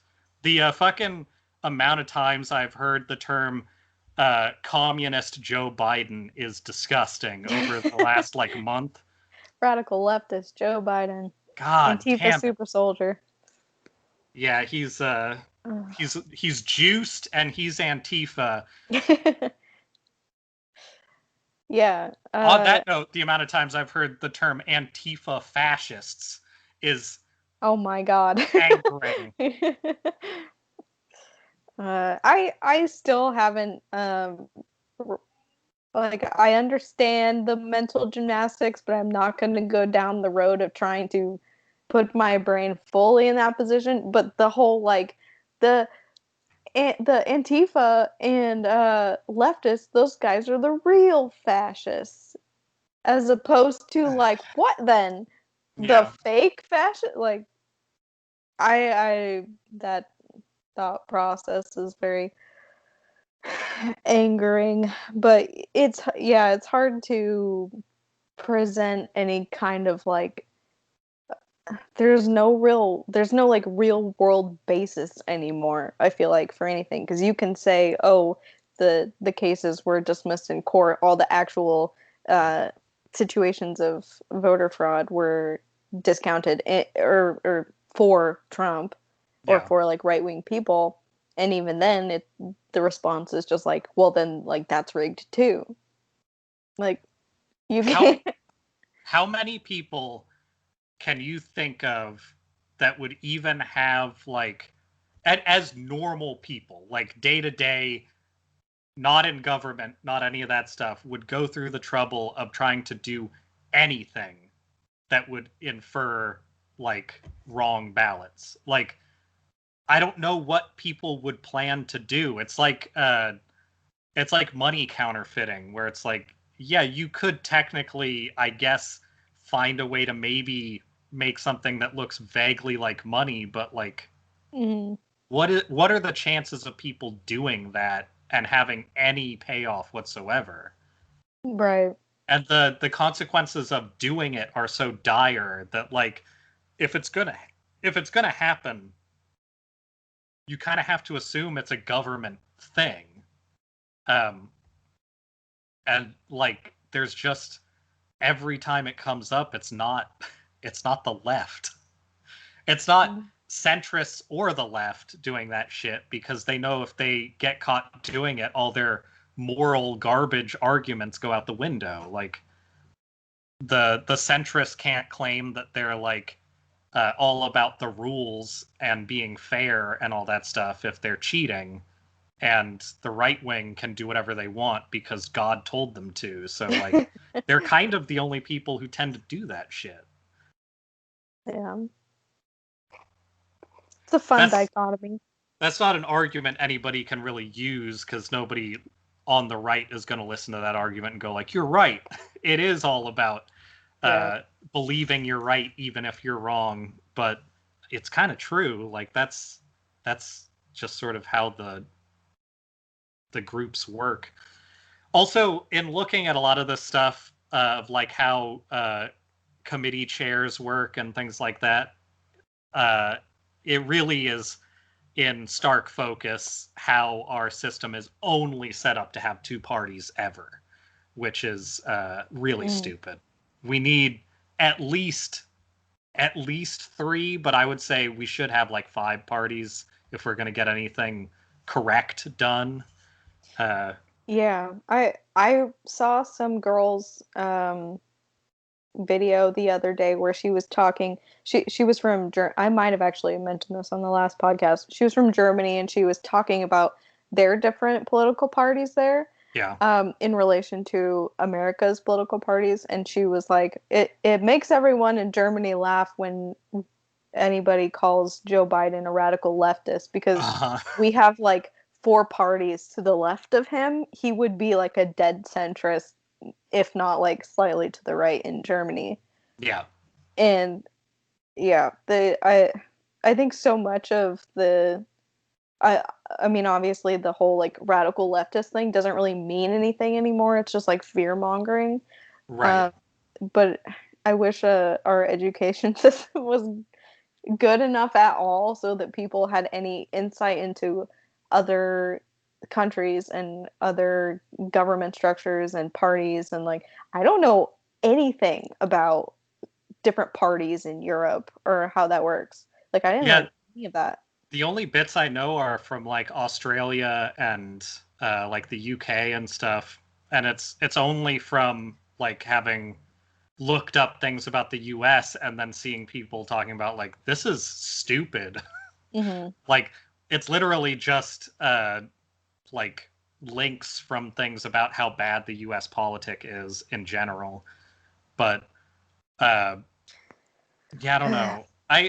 It is also weird because I feel like we have such a culture of like supremacy in this country that everybody wants to like believe that our politics are the most fair, so they just don't look at anything else. And if Mm-hmm. they looked at like Britain in general, uh they would see like a series of parties that uh are right wing for a lot of their stuff, but are like divided up into ideologies and stuff, not just like, hey, are you into like fucking over minorities and getting as much money as possible? Then you're on this side. Like Are you that against murdering babies? Great. basically Yeah. like their sort of most recognized older party just seems to be a party of like the politics that 80-year-olds would have. And it's like, I mean, yeah, there can be a party for that. Like, that is a represented group. Like, Mm-hmm. that's the guy who um like made Ben Shapiro look like a complete turd on the BBC a while ago. He's like recognized as following a party that's like one of their main conservative parties, and Oh God. he like is still way more like normal and able to like communicate than fucking Ben Shapiro, uh, who people talk about as being what like a classical liberal or whatever the fuck. Like, it's just sad. The like, I don't know. Oh, we've always been sort of a joke country when it comes to our like thoughts. um, uh, but seeing it so clearly in the last 4 years is pretty ridiculous. Like, I used to think like, well, they other countries don't understand some of the finer details of like people in the US, but like, why would they? Like, the things that we represent are so stupid at this point. Mm. We've had like 10 years of talking about, or like 12 years of talking about like the climate around the world and how we should fix it. And the only thing we've been doing is making it worse while everybody else fixes it, including China. Like the authoritarian, like communist scourge, according to the U.S., is like Yep. doing better with their environmental practices than we are. You would think that would be not the case the way the U.S. talks about it, but that's how bad we are at it. Um, Yeah. Also, like all of the strictly business deals that completely fuck us over, like the Foxconn stuff. Uh, like clearly, China is not a anti-corporate communist country. They're just like they're basically the U.S. with a different like style about them. and that style includes not being quite as bad when it comes to destroying the entire planet, and that's about it. They're like policing is worse in some ways, but like trying to compare us to them and saying that we're the clear better country is ridiculous. Yeah. But I guess we can point out their like Uyghur re-education camps and be like, see, we would never do that, but we're not gonna point at all of our shit like that. So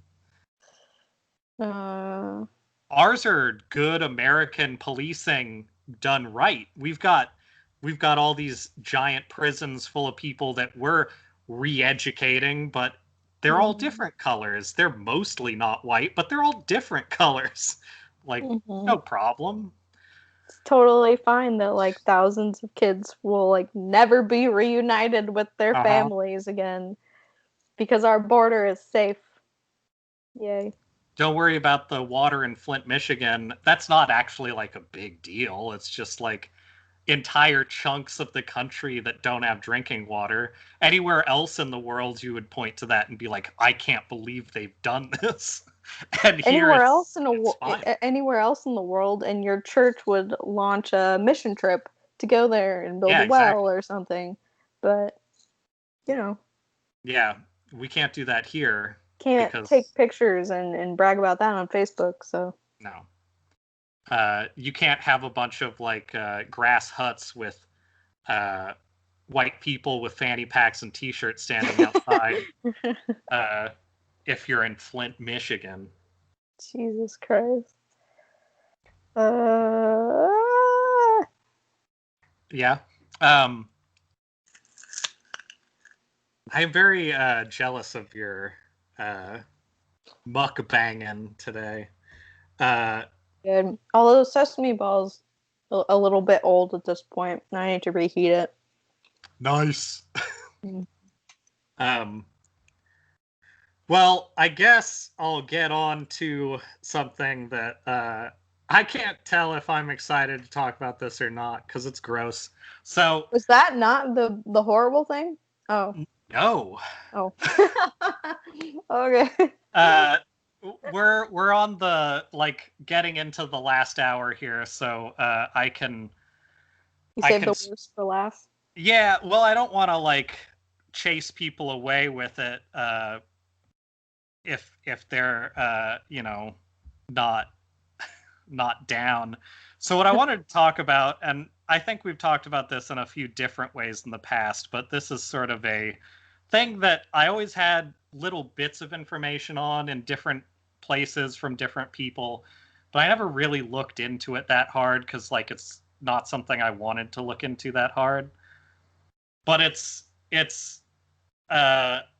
some problems with Ted Nugent, and it's just a lot of like bad shit over time.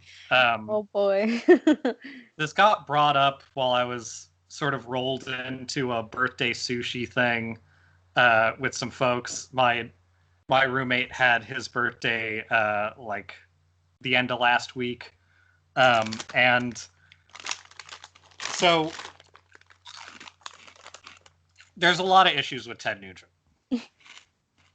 But I want to start with a little backstory. Because Ted Nugent is not somebody that I ever gave a shit about until, in a weird way, like the year 2001, I think. Okay. So imagine smaller, well, I got not that much smaller, fatter Jesse with worse beard and worse hair and probably a lot of paint on me.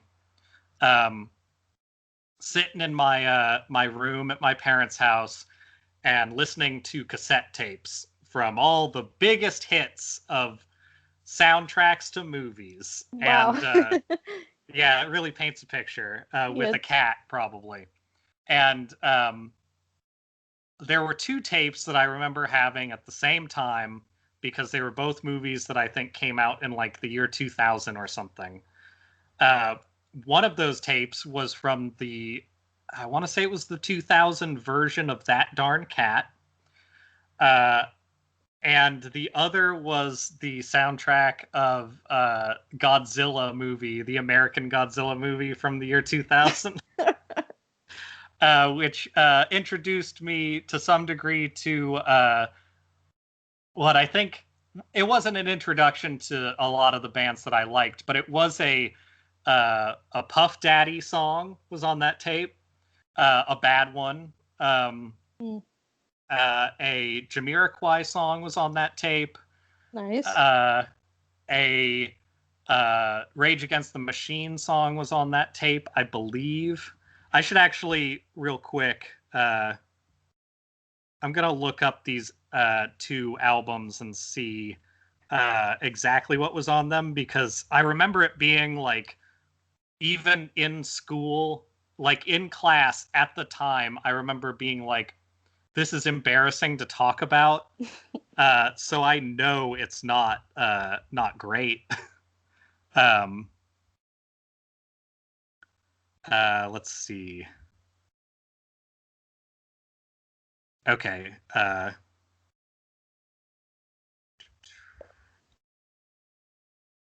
Should have looked these up earlier. Nope. You're trying to give me the soundtrack to the good Godzilla from 2000 from Japan, and that's not what I'm looking for. Okay. So, what we want. Wow. Okay. So I'm going to run down this real quick, because this is a weird soundtrack. Track 1, Heroes by the Wallflowers. Okay. Track 2, Come With Me, Puff Daddy featuring Jimmy Page. And all of these songs you should listen to. Deeper Underground by Jamiroquai. No Shelter by Rage Against the Machine. Okay. Air by Ben Folds 5. And then there's a few like these aren't really notable bands. We've got Days of the New, Michael Penn. Fuzz Bubble has a track. Joey Deluxe, and then David Arnold, who did like some opening credits stuff. But there's also a Foo Fighters song, a Green Day song, a Fuel song, and a Silverchair song. So let's Very just solid. take this capsule of information. So that was the album that I listened to probably the most in this small chunk of time. Now the other soundtrack. Oh wow, I got that album late. That Darn Cat came out in 1997. That's probably why I only saw it on TV.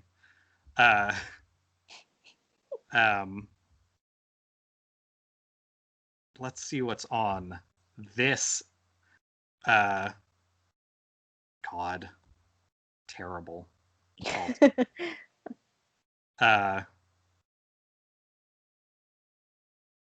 The soundtracks section of IMDb is pretty poorly set up.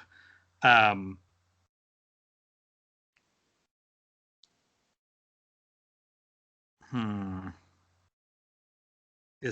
there various versions of this soundtrack? Maybe. Soundtrack.net. Oh no, that's all right. Let's get you a nice. Oh, that's why I saw this, because Christina Ricci was in it. Anyway, let's get a nice image of this cover. That's really good. Cat and sunglasses. All right, so the track listing here. God, it's bad track listing. All right, so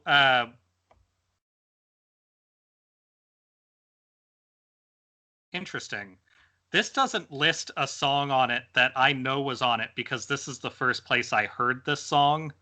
But just to give you an idea of what was on this soundtrack, we have I'm Too Sexy by Right Said Fred.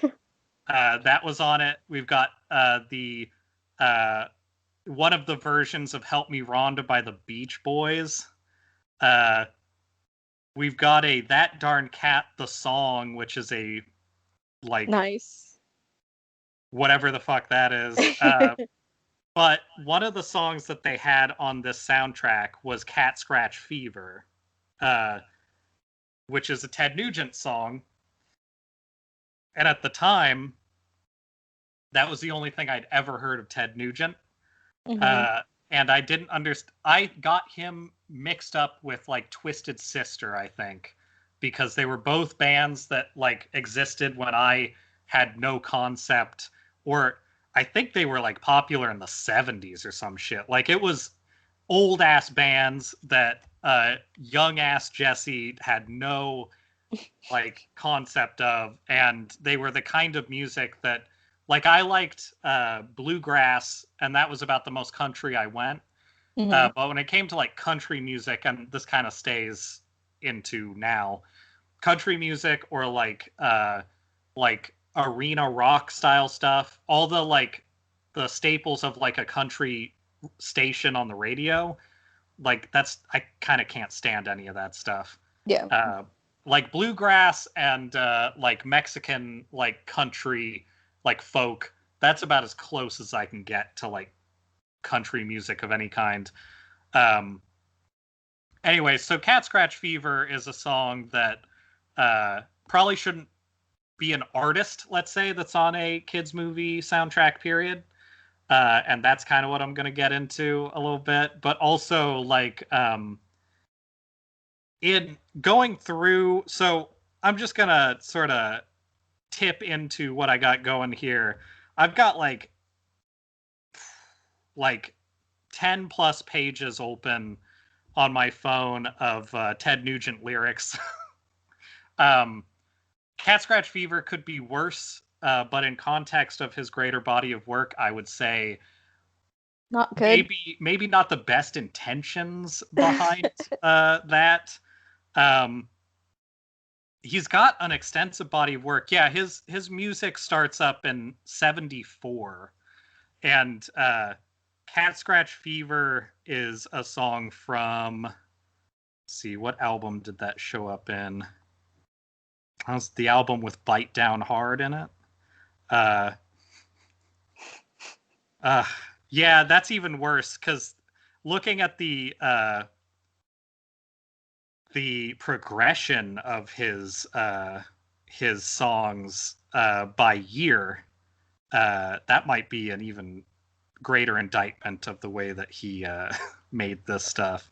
Oh, oh no. Cat Scratch Fever is off of an album titled the same in 1977. So like at the time that this movie came out, that was a 20-year-old song that they included as like the credits theme, I want to say, Mhm. because hey, it's got cats in it. Um,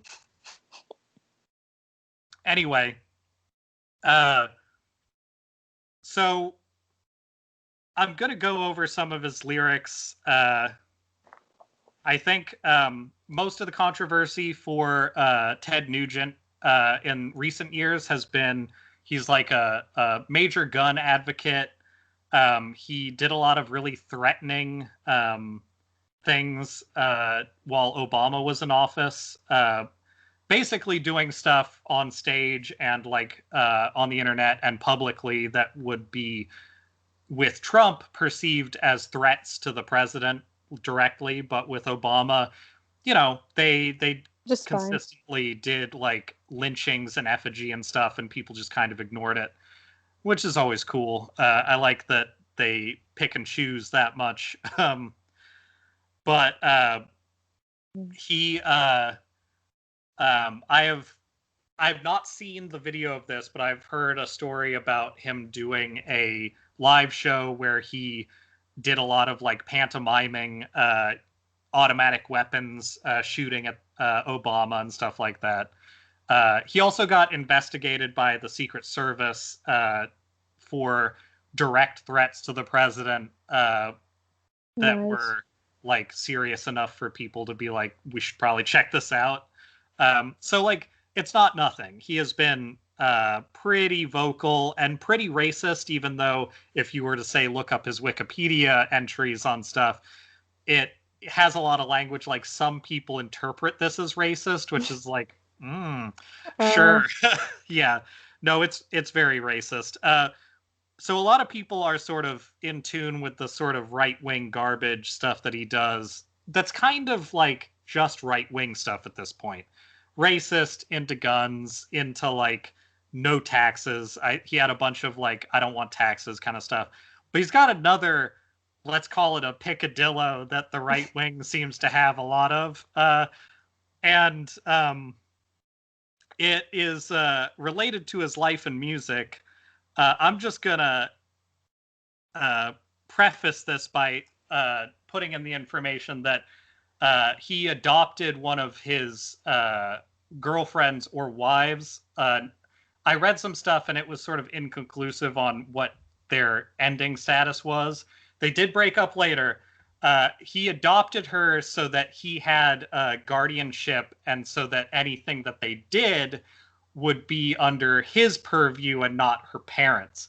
So that kind of gives you an idea of just how good he is when it comes to his relationships. So this was going exactly where I thought it was. Yeah, and he also has references in music, but also apparently references in some autobiography type stuff that are a little too similar, and some like interviews and some like road diary stuff that infer, according to a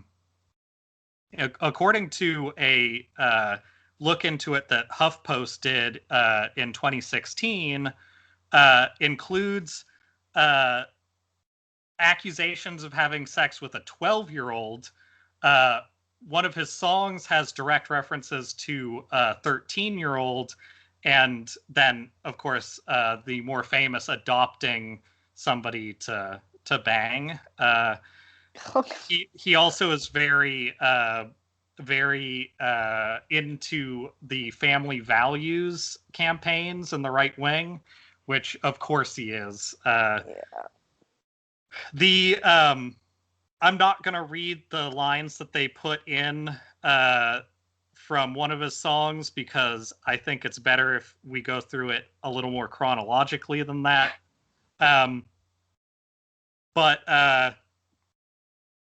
So in 1974, he starts off and he just has like a 2-album like LP kind of thing.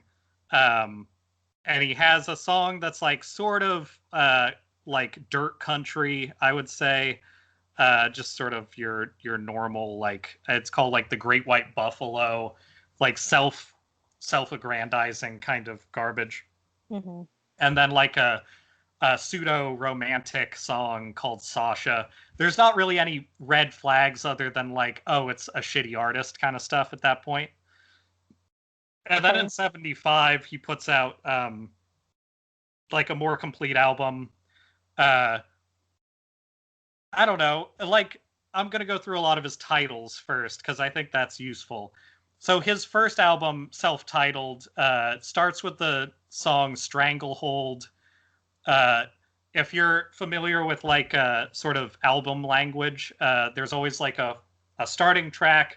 The third track is almost always like your focal point, and then as you sort of work through the rest of it, it's like there's a lot of like odd numbered tracks being like your big like expressive pieces, and then like the setup of a lot of that stuff follows suit on most albums. You always have like a song before the last song, like your second to last song is like sort of your, either you're going to do a ballad or you're going to do like a big tone piece for the end of your album. And his first track in this is Stranglehold, and his third track is Hey Baby, and his second to last track is Queen of the Forest. And that's usually a good way to like gauge the kind of like ideas you're working with on this stuff. I looked through a handful of the lyrics. I don't remember anything being terrible from that one. Same with his next one. It starts to get a little more a little more iffy on some of his ideas and a little more like violent on some of his stuff. He has Street Rats. He has Hammer Down. So he's starting to put in more like grimy references, I guess. But then in 77, he puts out Cat Scratch Fever, which starts with Cat Scratch Fever. I think I have those lyrics up here. Yeah. Which in terms of like just a song on its own, it's not such a big deal. But it's got some verses like, it's nothing dangerous. I feel no pain. I've got the choo-choo train. You know you got it when you're going insane. It makes a grown man cry. Oh, won't you make my bed? I'll make your pussy purr with the stroke of my hand. They know they getting it from me. Some stuff like that that's like, okay, I see what you're doing with this, I guess. Okay, yeah. Let's see. How is this? Some of my tabs got a little bit fucky on here. So that one's his first song, but his second song is a song called Wang Dang Sweet Poontang. Okay. Which the lyrics after he just says Wang Dang Sweet Poontang a bunch in this. The lyrics after that just start off with that Nadine, what a teenage queen. She looking so clean, especially down in between what I like. And it gets worse from there. There's a lot of like a lot of references to Sweet Poontang. She's so sweet when she yanks on my meat down on the street. You know she can't be beat. He's a bad lyricist. Is really part of good this. Rhyming. Wow. And I have no idea what these songs sound like. So just for reference, if I'm getting it very wrong, that's fine. I'm not concerned. He also has like a song called Sweet Sally on there that I remember being not the worst, but not contextually it's not fantastic. Then he gets, I don't know, he gets a little more boring for a while. Not that that's bad. In 1979, he releases like his fifth album at this point that includes State of Shock, which I think was another popular song he did, and then Bite Down Hard, which I didn't read the lyrics to because I don't feel like it. Yeah. 1980, he does sort of another, like he has a lot of really popular tracks. Like Wango Tango is on that, which I still hear referenced by people. Flesh and Blood is on that, which I hear referenced by people. And then he has a song called Come and Get It, which I believe I have open on here. Oh, no, I closed that one. That one wasn't such a damning one. But it leads the way into... where is this? There we go. It leads the way into his 1981 release, which includes some real dicey ones, including a song called Jailbait and a song called I Am a Predator. Oh no. And man, that doesn't get great. So let's see if these songs have good lyrics. They don't. I have them open. Predator.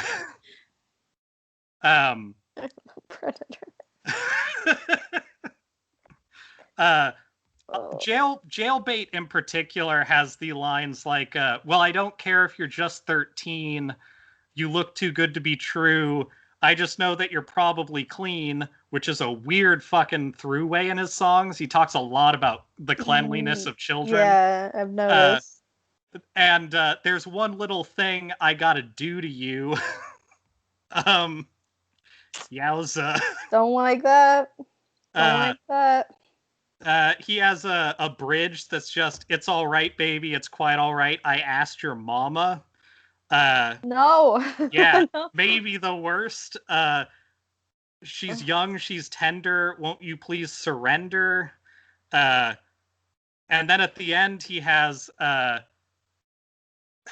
his closing of the song is, "Wait a minute, officer, don't put those handcuffs on me. What about her? Hey, I'll share her with you." That's how he closes the song. And this is apparently fine. Like, hey, American family values, right? um, Yeah. mm-hmm. Mm-hmm. Uh, and then let's see.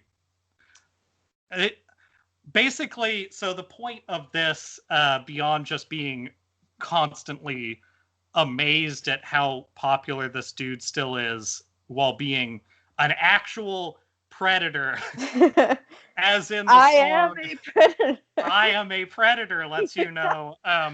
Uh, It's just like, I know people in my family who are like reasonable people who are like, "Oh yeah, I love Ted Nugent." Like, I understand music exists outside of the artist, but like, this isn't even like this is his life stuff. This is like, he has an awful lot of songs about fucking kids. Um, some would say too many. Too many songs about yeah. that in particular. His 1982 album, that's another self-titled album, but it's just his last name. The two songs on it are "No No No" and "Bound and Gagged." Okay, that like aside See, from the fact that this guy is straight up yeah, saying what he's doing, he's not creative, and that is very no. obvious. So he's literally just It's saying, also, if this was a band that did music that was like, I don't, there's a lot of bands I can think of that are just like sort of grimy, often like a little industrial, that do songs with titles like this that mhm, totally make it work fine. A lot of those songs are about like being like cynical, or being like a sort of like questioning the morals of society in some way. That's right? not what these songs are doing. Like, these They're songs are confessions. these songs are like straight up confessionals. Also, it noted in the one article I was reading that the album that had Jailbait on it came out the year after he had adopted the girl to be his girlfriend. So like, it's not cynical. It's not him like, I don't know. He's just, yeah, not creative. He's singing his life, and it's bad. Um in 86 now, we're getting slightly more, God, not really. We're still in a spot where like our parents should have known better. um Yeah. uh Uh, in 86, he does an album that has um oops, I accidentally backed it up to the Senate committee. uh he does an album with um uh Little Miss Dangerous on it, titled Little Miss Dangerous, which is notable mostly because Little Miss Dangerous is like one of those songs that could be not the worst, uh, but it could be not the worst based on like other like country artists and stuff. yeah. But the way that he uses what he's saying and his history makes it terrible. Like, the title's already not fantastic. Like, it could be fine. But in the song, he has like high heel sneakers, head to toe in lace, such a dangerous body with a little girl's face. And that really doesn't Ah! read as okay. Um, uh, and he even has stuff in here that's like looking for trouble, looking for sex. I don't think, like, again, it's a song about how he's it's dangerous for him to like be around these people, not that she's necessarily a Yeah, dangerous you know person. what? Ted Nugent and I might agree on that one. I think it is dangerous for him to be around those people. Oh yeah, but he's saying it's dangerous for him, and I think that's where you might disagree. Probably. Uh, now Yeah. he takes like a little break. In '88, he puts out the album "If You Can't Lick 'Em, Lick 'Em," so you got that going. What? So now we're at 1995, which is starting to get a little too close to like contemporary for me. Um, and that album has a lot of his like turning right wing stuff, like more right wing. It still starts off with a song called Thiracious, so not too much. But it has a lot of songs on it, like I Shoot Back. Uh, you know, um, uh, Please, oh in God, tread on me. yeah, 2002 he puts out an album that has the album's called Crave Man. Oh, Uh, it's got a song Jesus. called Crave. It's got a song called Sex Pot. It's got a song called I Won't Go Away, which I find pretty good for that period of time. Uh, 2007, he puts out Love Grenade. You Boy. can read into that whatever you want. Uh, Now, in 2014, you start seeing where he's at now, like the 2016 version of him. Uh, he has an album called Shut Up and Jam, which feels like he's capitalizing off of Space Jam somehow. A 15-year-old movie at that point, I think. But that includes tracks like Trample the Weak, Hurdle the Dead, Semper Fi, Screaming Eagles, Do-Rags and a 45, I Love My Barbecue, She's Gone, uh, and a blues song called Never Stop Believin', which feels unearned. Um, Seems similar to another Don't Stop Believing sort of themed song, maybe. yeah. I'm guessing. Uh, in 2018, after people had spent some time after his 2016 resurgence talking about all the whack shit he's done, he put out an album called The Music Made Me Do It, uh, Nice. which includes a song that feels like a response song to Cat Scratch Fever, which was the one that sort of started this off of being like, his music has just been a conversation about himself. On The Music Made Me Do It, he has a song called Backstrap Fever. And he also has Cock Locked and Ready to Rock. Uh, I Just God. Want to Go Hunting. You know. God damn. And then in his other releases, non-album, he just has a song called "Yank Me, Crank Me" because why wouldn't he? Fuck. But oh yeah, his thigh-racious lyrics. God, Thigh-racious, like thighs. yeah. Oh, Jesus Christ. Dude. Does this man not have a PR team or anyone in his life at all to be like, please God, stop. This is a bad idea? In a way, I kind of feel like the fact that he doesn't have PR is maybe good. Because I think cleaning up the message of him being like into kids is probably not Not like, great. yeah. Uh, Fair, but did it make any difference? Not really. Because apparently people only care about people who say, I am a predator when they're. Oh my God. Where's the. I skipped over one of his songs that I definitely remember being on here. Let me see if I can find it real quick, because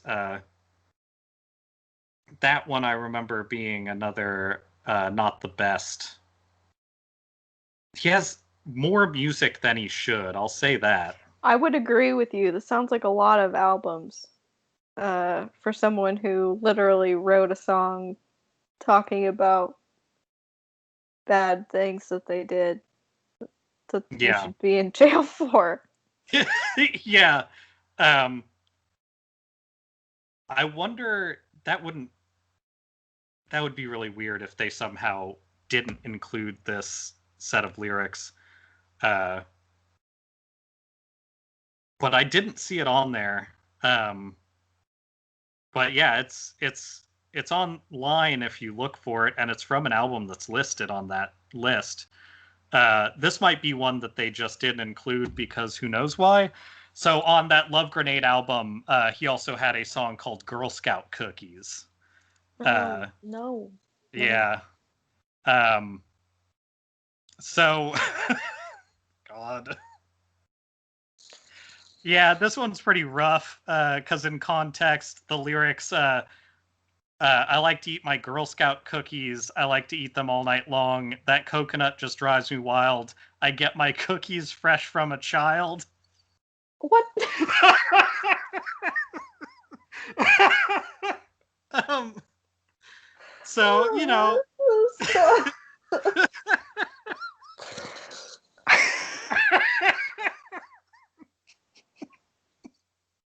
Maybe that's why. Why is he not in jail? God. Oh my God. Those buttercreams go down smooth as silk, apparently. Jesus. I hate everything about that, dude. But yeah, really good example of somebody who can somehow not be canceled, whatever the fuck. Because apparently, you know, we live in a cancel culture now. People are getting canceled left and right.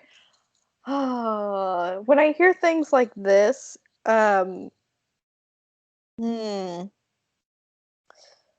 feelings, but I have always disliked the people who are like, I cannot believe that we live in a country where Trump could be a president. This is not America. This is not our America. And I'm like, when I hear shit like this, I'm like, it's worse than you think it.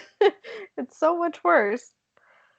Also, just my own dilemma, but there's an awful lot of lines that I can't use for a podcast title. Which is... I know. I think the fresh cookies line was pretty good, but I don't. That's skirting some lines. I don't think. Podcast 61, cookies fresh from a child. That is vetoed. I'm not putting that on the internet. You don't want to be yanked from YouTube's. I don't even know what they would do. They wouldn't do anything, most likely. Sweet Poontang would be a funny title, but I don't know that that's appropriate. Just name it I Am a Predator.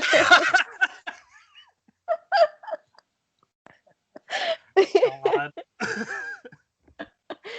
Oh my God. I mean, what do you even do? That's the same energy as Trump being like, I could stand on Fifth Avenue and shoot someone and nothing would ever happen. And he's right. And look, I guess Ted Nugent is also just fine because he says it. Trump spent a lot of his professional career overseeing and being the like presenter of Miss Teen America, like those shows. There's a lot more parallels there than just a personality, but he famously picked up on a 14-year-old in front of one of his buildings who was like doing some sort of, I forget if it was like caroling or something like that. Like, it's clear that there are plenty of people who just have enough money to do whatever they want, and especially if they're on the right wing, seem to get away with just being disgusting. Yeah. Like, it's frustrating because it took a lot to get to the point where like Weinstein or Epstein, anything happened to them. But like even for them, like being rich, like I think that the rallying cry shouldn't be this QAnon garbage coming from like Pizzagate and all that shit. Like you don't need to make up stories to have this kind of stuff out there. You should just maybe look at actual shit like that the what was it, the guy who Doug Jones ran against. It's like one of our nation's least impressive Democrats won out against a guy because he had so much pedophilic background that he just wasn't viable, but he still didn't win by a ton, I don't think. Yeah. It was not that landslide. Fucking dude who was not allowed at the mall anymore because he kept trying to fuck the kids who were there. Oh my God. I bet he really likes Ted Nugent a lot. Yeah, he probably loves Ted Nugent. Yeah. I mean, Ted Nugent has a fuck ton of money, and he still makes music. So clearly there's an audience for his, like, garbage. I wonder if he's at all in on the whole QAnon Pizzagate thing. I wouldn't be surprised if that's where... He's friends with Alex Jones. I know that. So he... Oh, a match made in heaven. Yeah, he's definitely at least in on the part of it that's like the left wing is a secret cabal of child murderers. Yeah. So, yeah, I don't know. Between that and the family values history, I would say he's probably a pretty terrible person in every way. I would say definitely a predator. We can... He is a predator. I can tell you that for certain. I have evidence of it. He said it. He said it. He wrote a whole song about it. Yeah. He said a lot of other stuff in songs that I'd like to forget now that I've put them out onto the internet. So anyway, I just wanted to share that with everybody because I feel like I've mentioned Ted Nugent being a bad person in the past, but I've never really done my due diligence and like looking at his bullshit. A deep dive at the horribleness. As it is bad. I'm not going to listen to his music. Like, I've seen the lyrics. I've heard some of his songs. One of them was on a Disney children's movie from the late 90s. So, hey, there you go. Just the way he likes them. Very cool. Very cool. Also, I don't know if I want to buy Girl Scout cookies anymore because it grosses me out. I don't want to do that. Yeah. Especially no, never mind. Nope. What? I'm trying to put it all out of my brain at this point. I'm just not even going. I feel like you had a point, but you stopped midstream. Weird. I just, maybe someday I'll write a confessional song telling you exactly what my thoughts were. Oh, please don't. We work together on stuff a lot. If you did anything terrible, please keep it to yourself. Don't worry. We just have to make enough money to where it doesn't matter. Oh, God.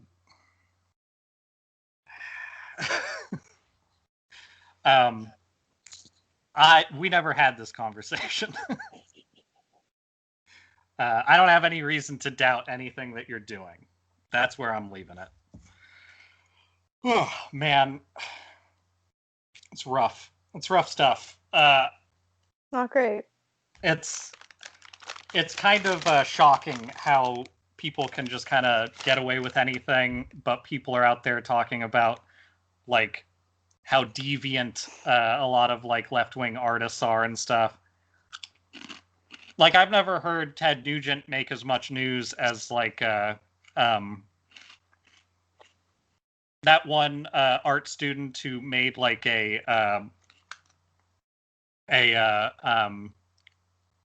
cylinder filled with red liquid and then told everybody it was like a period bathtub or something like that.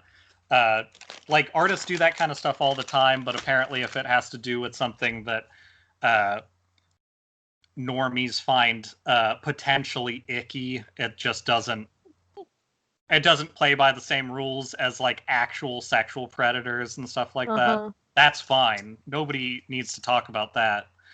I don't know. It's a little bit frustrating, but I don't think that's a United States problem. I think that's a everywhere problem. We just have more rich people than most places, so yeah, they get bored and then they just start doing stuff, and we need to not let them I think we need to not let them have enough money to get that bored, I think is part of the problem.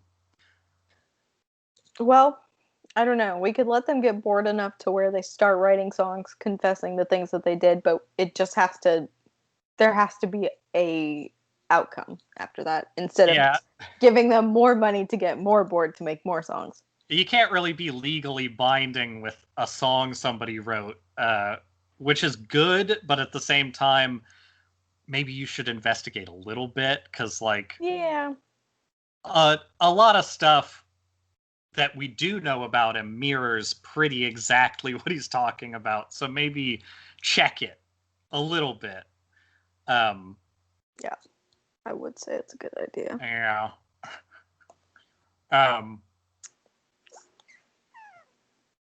Yeah.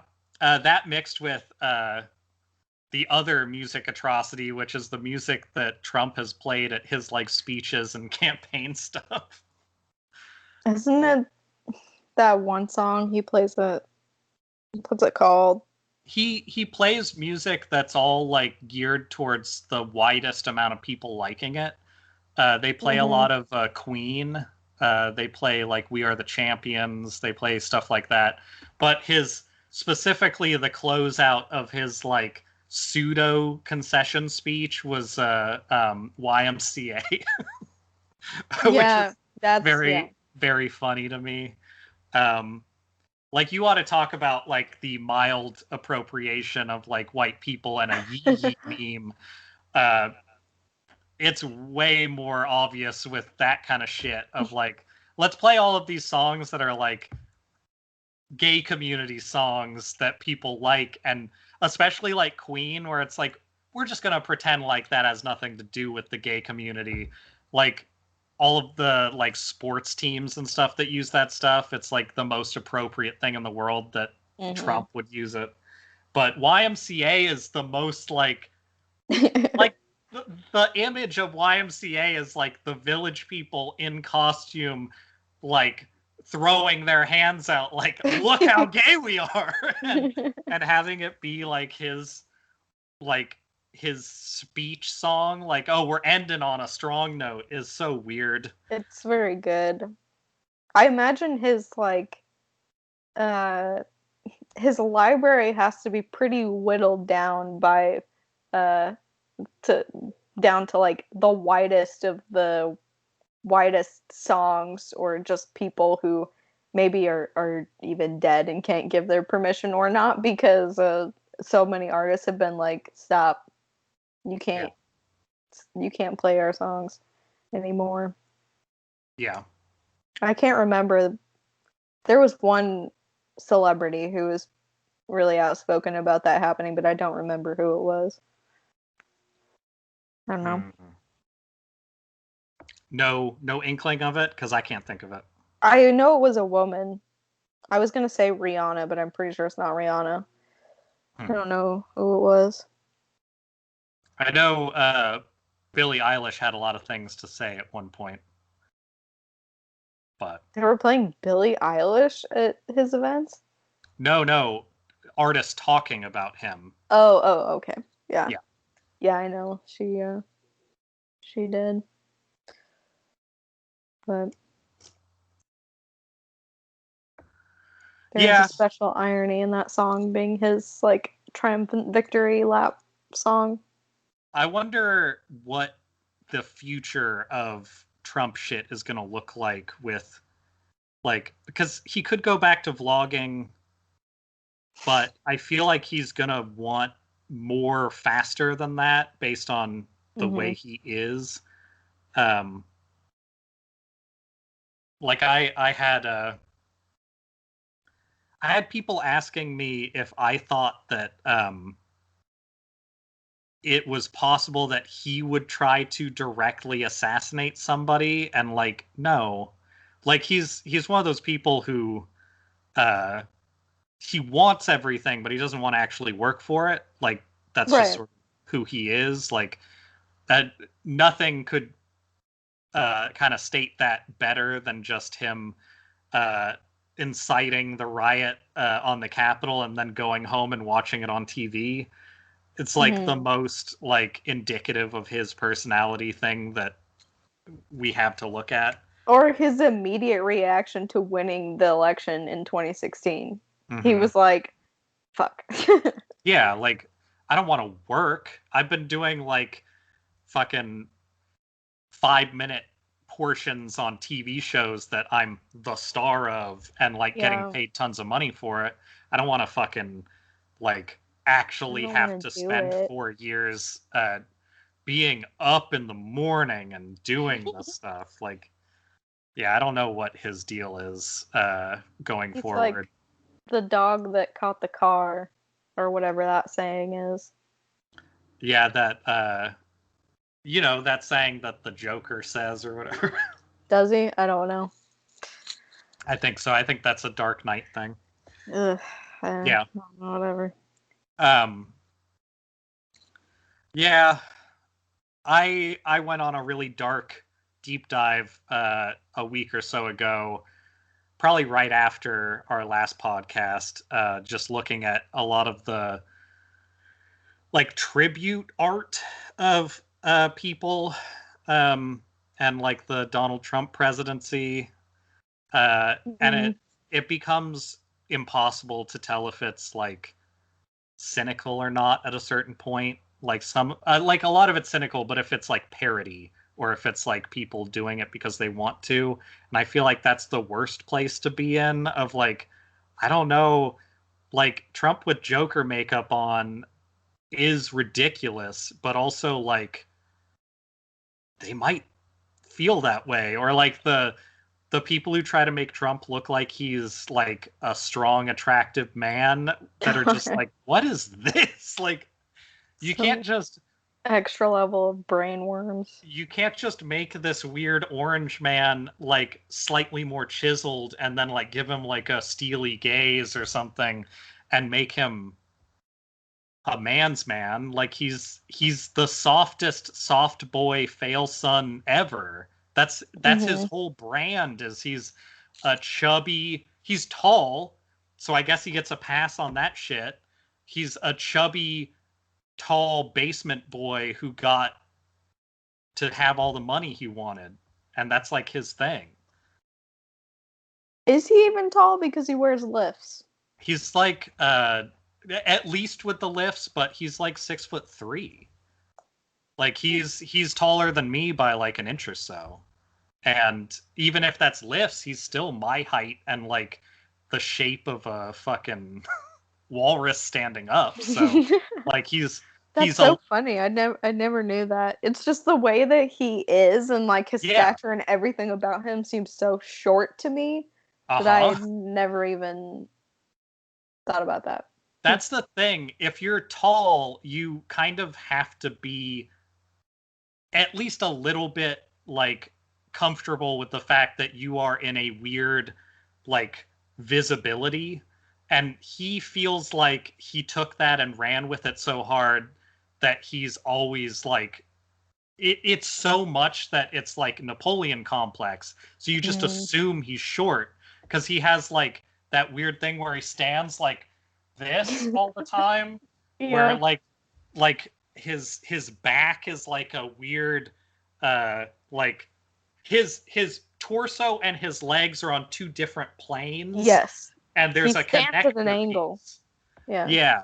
And like the only thing I can think of is like him doing that forever because it makes it look like he's not a chubby like weirdo, but like most people are sort of chubby, sort of weird looking. Like, that's how people are.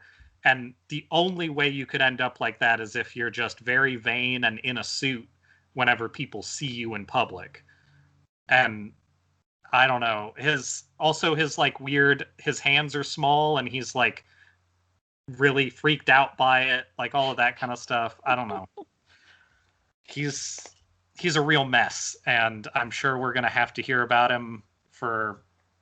He'll probably outlive us just based on how cool this country is. How everything goes, yeah. I wouldn't be too surprised. Yeah, we'll be like in our late 50s, look like we're 90, and just on like a Death Watch channel, like I hope he dies first. And he'll still be like golfing and shitting his pants and stuff.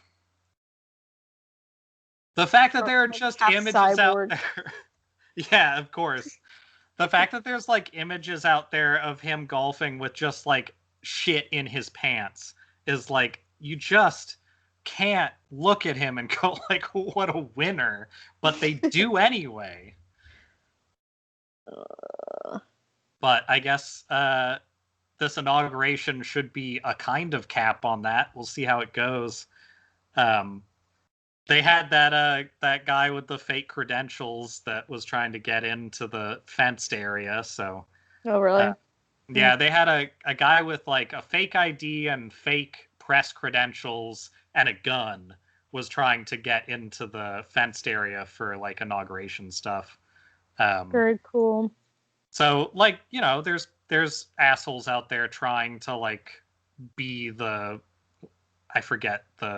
I guess Aaron Burr, but that's just because that's the one name of the list of like attempted assassinations I can think of off the top of my head.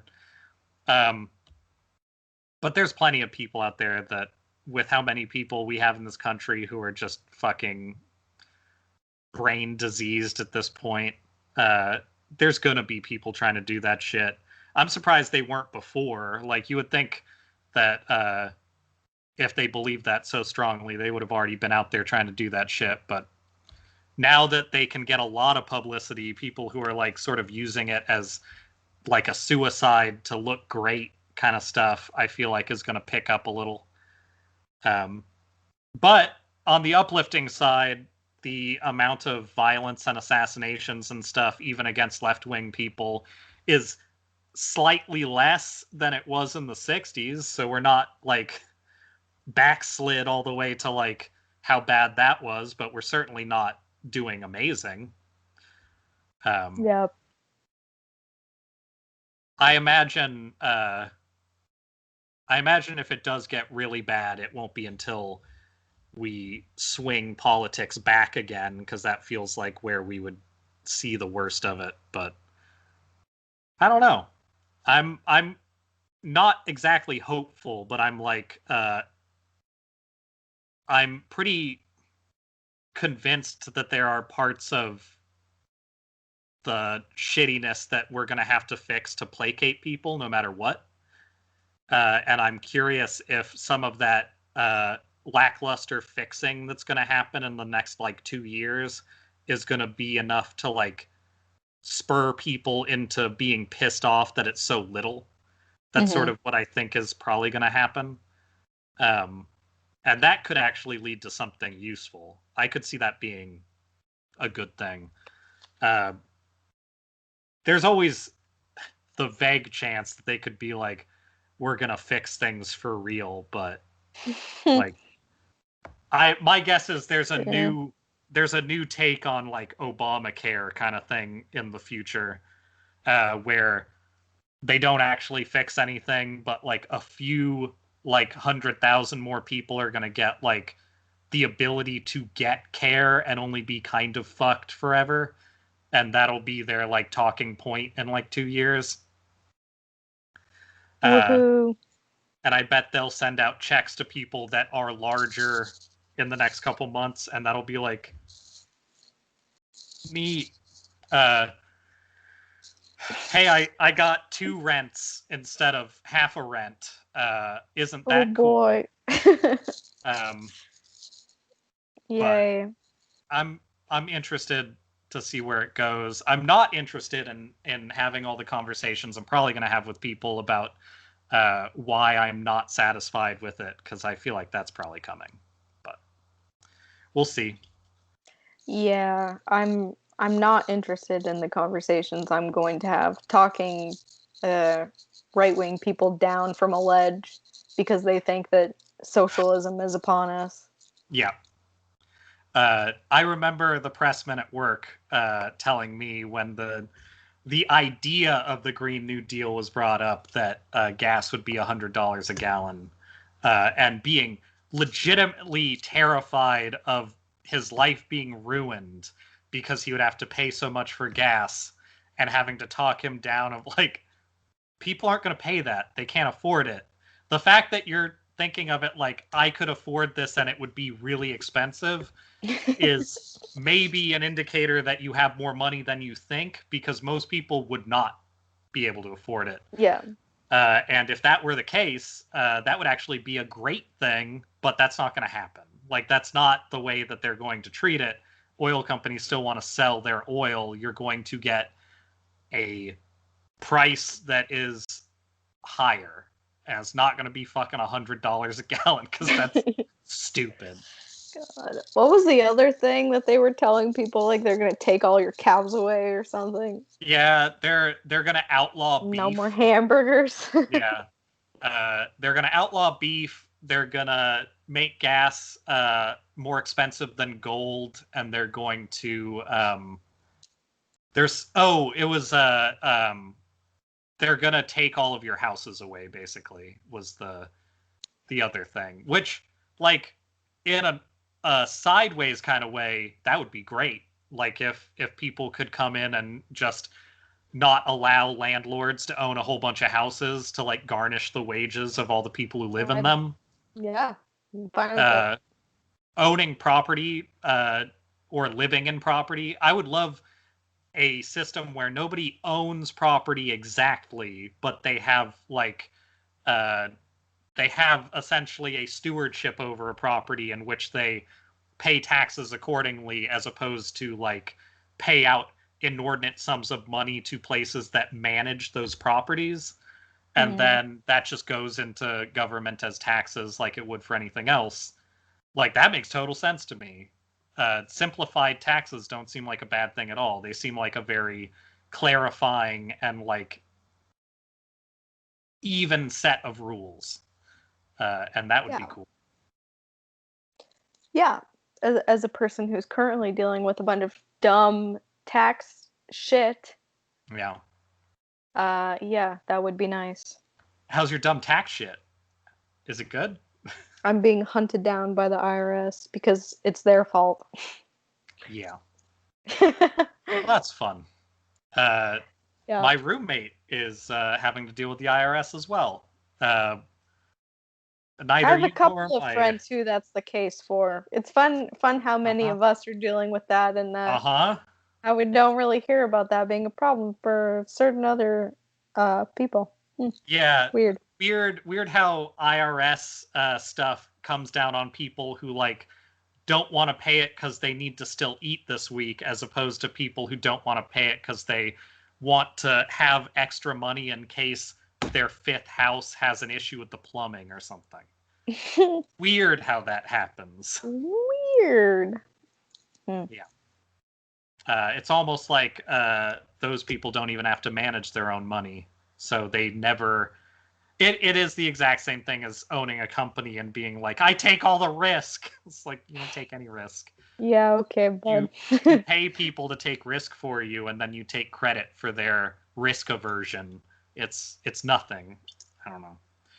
I need more beer. But they're a smart businessman. They're innately... Oh, boy.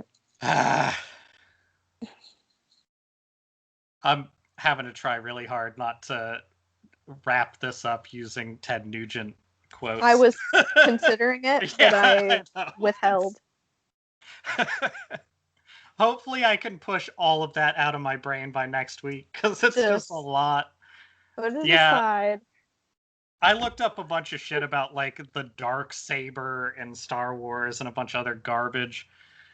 That I'll say it every week if I have to. Star Wars is the dumbest shit ever. I cannot believe some of the shit that's in there. I think you might have to. I think we might have to find a way to work in the Star Wars is the stupidest thing ever into every single episode. Um, Yeah. uh, what's his name? The creator of it, George Lucas. He has a quote from like during the prequel trilogy in which he says, let's just do me a favor and look up on the internet. Let me make sure I have the name spelled right. Yeah, look up Plo Koon, PLO space KOON. I'm familiar. Yeah. Well, yeah, of course.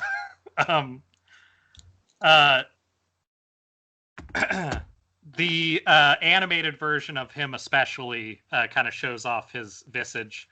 And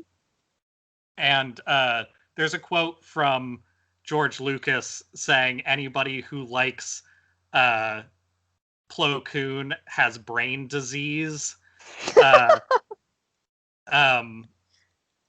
He apparently walked it back some later, but like his implications were that Plo Koon, with his look, is something only a deviant would like.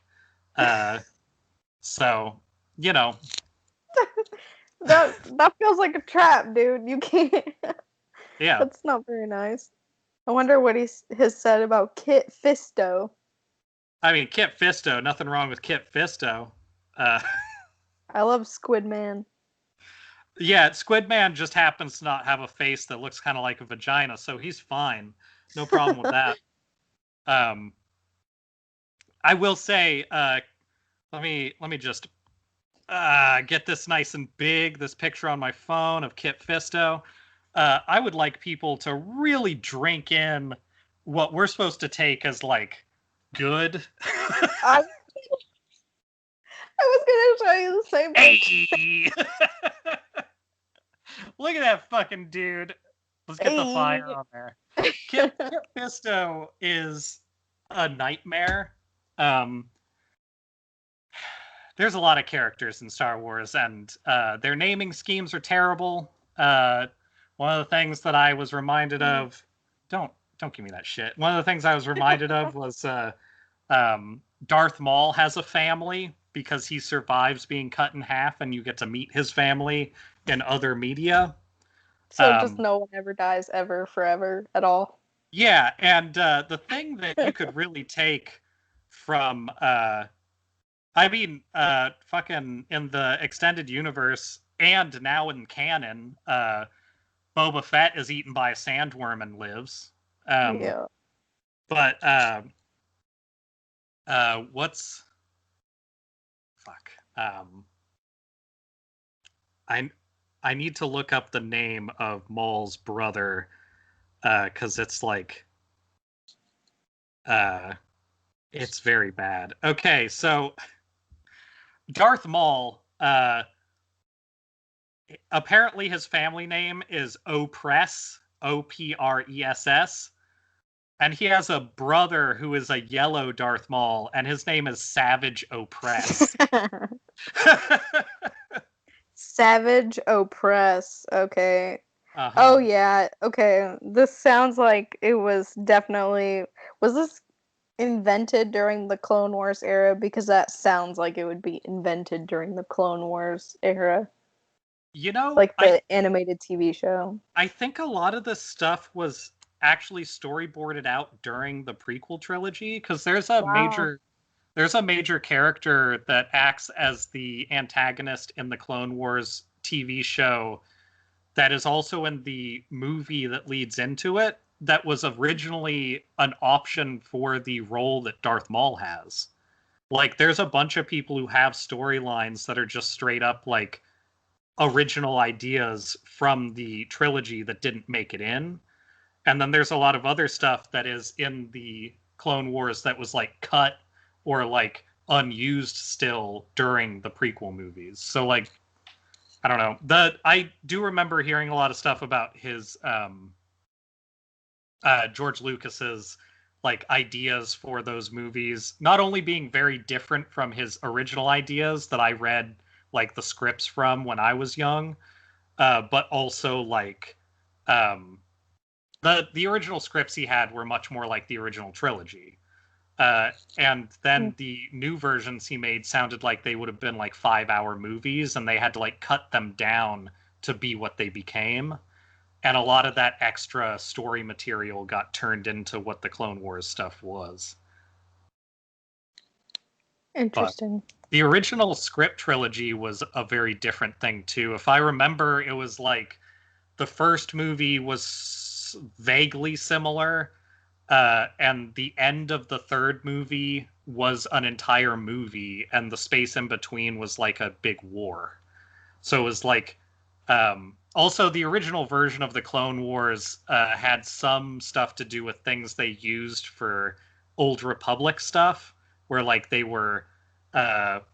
actually had like a bunch of Sith, like an actual Sith army, and that stuff ended up getting moved around in canon and stuff.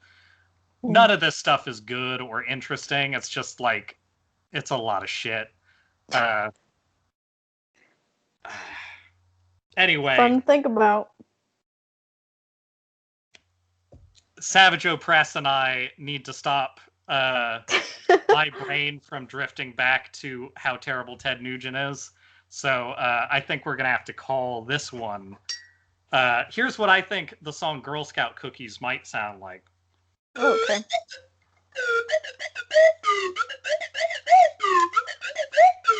I think that's right.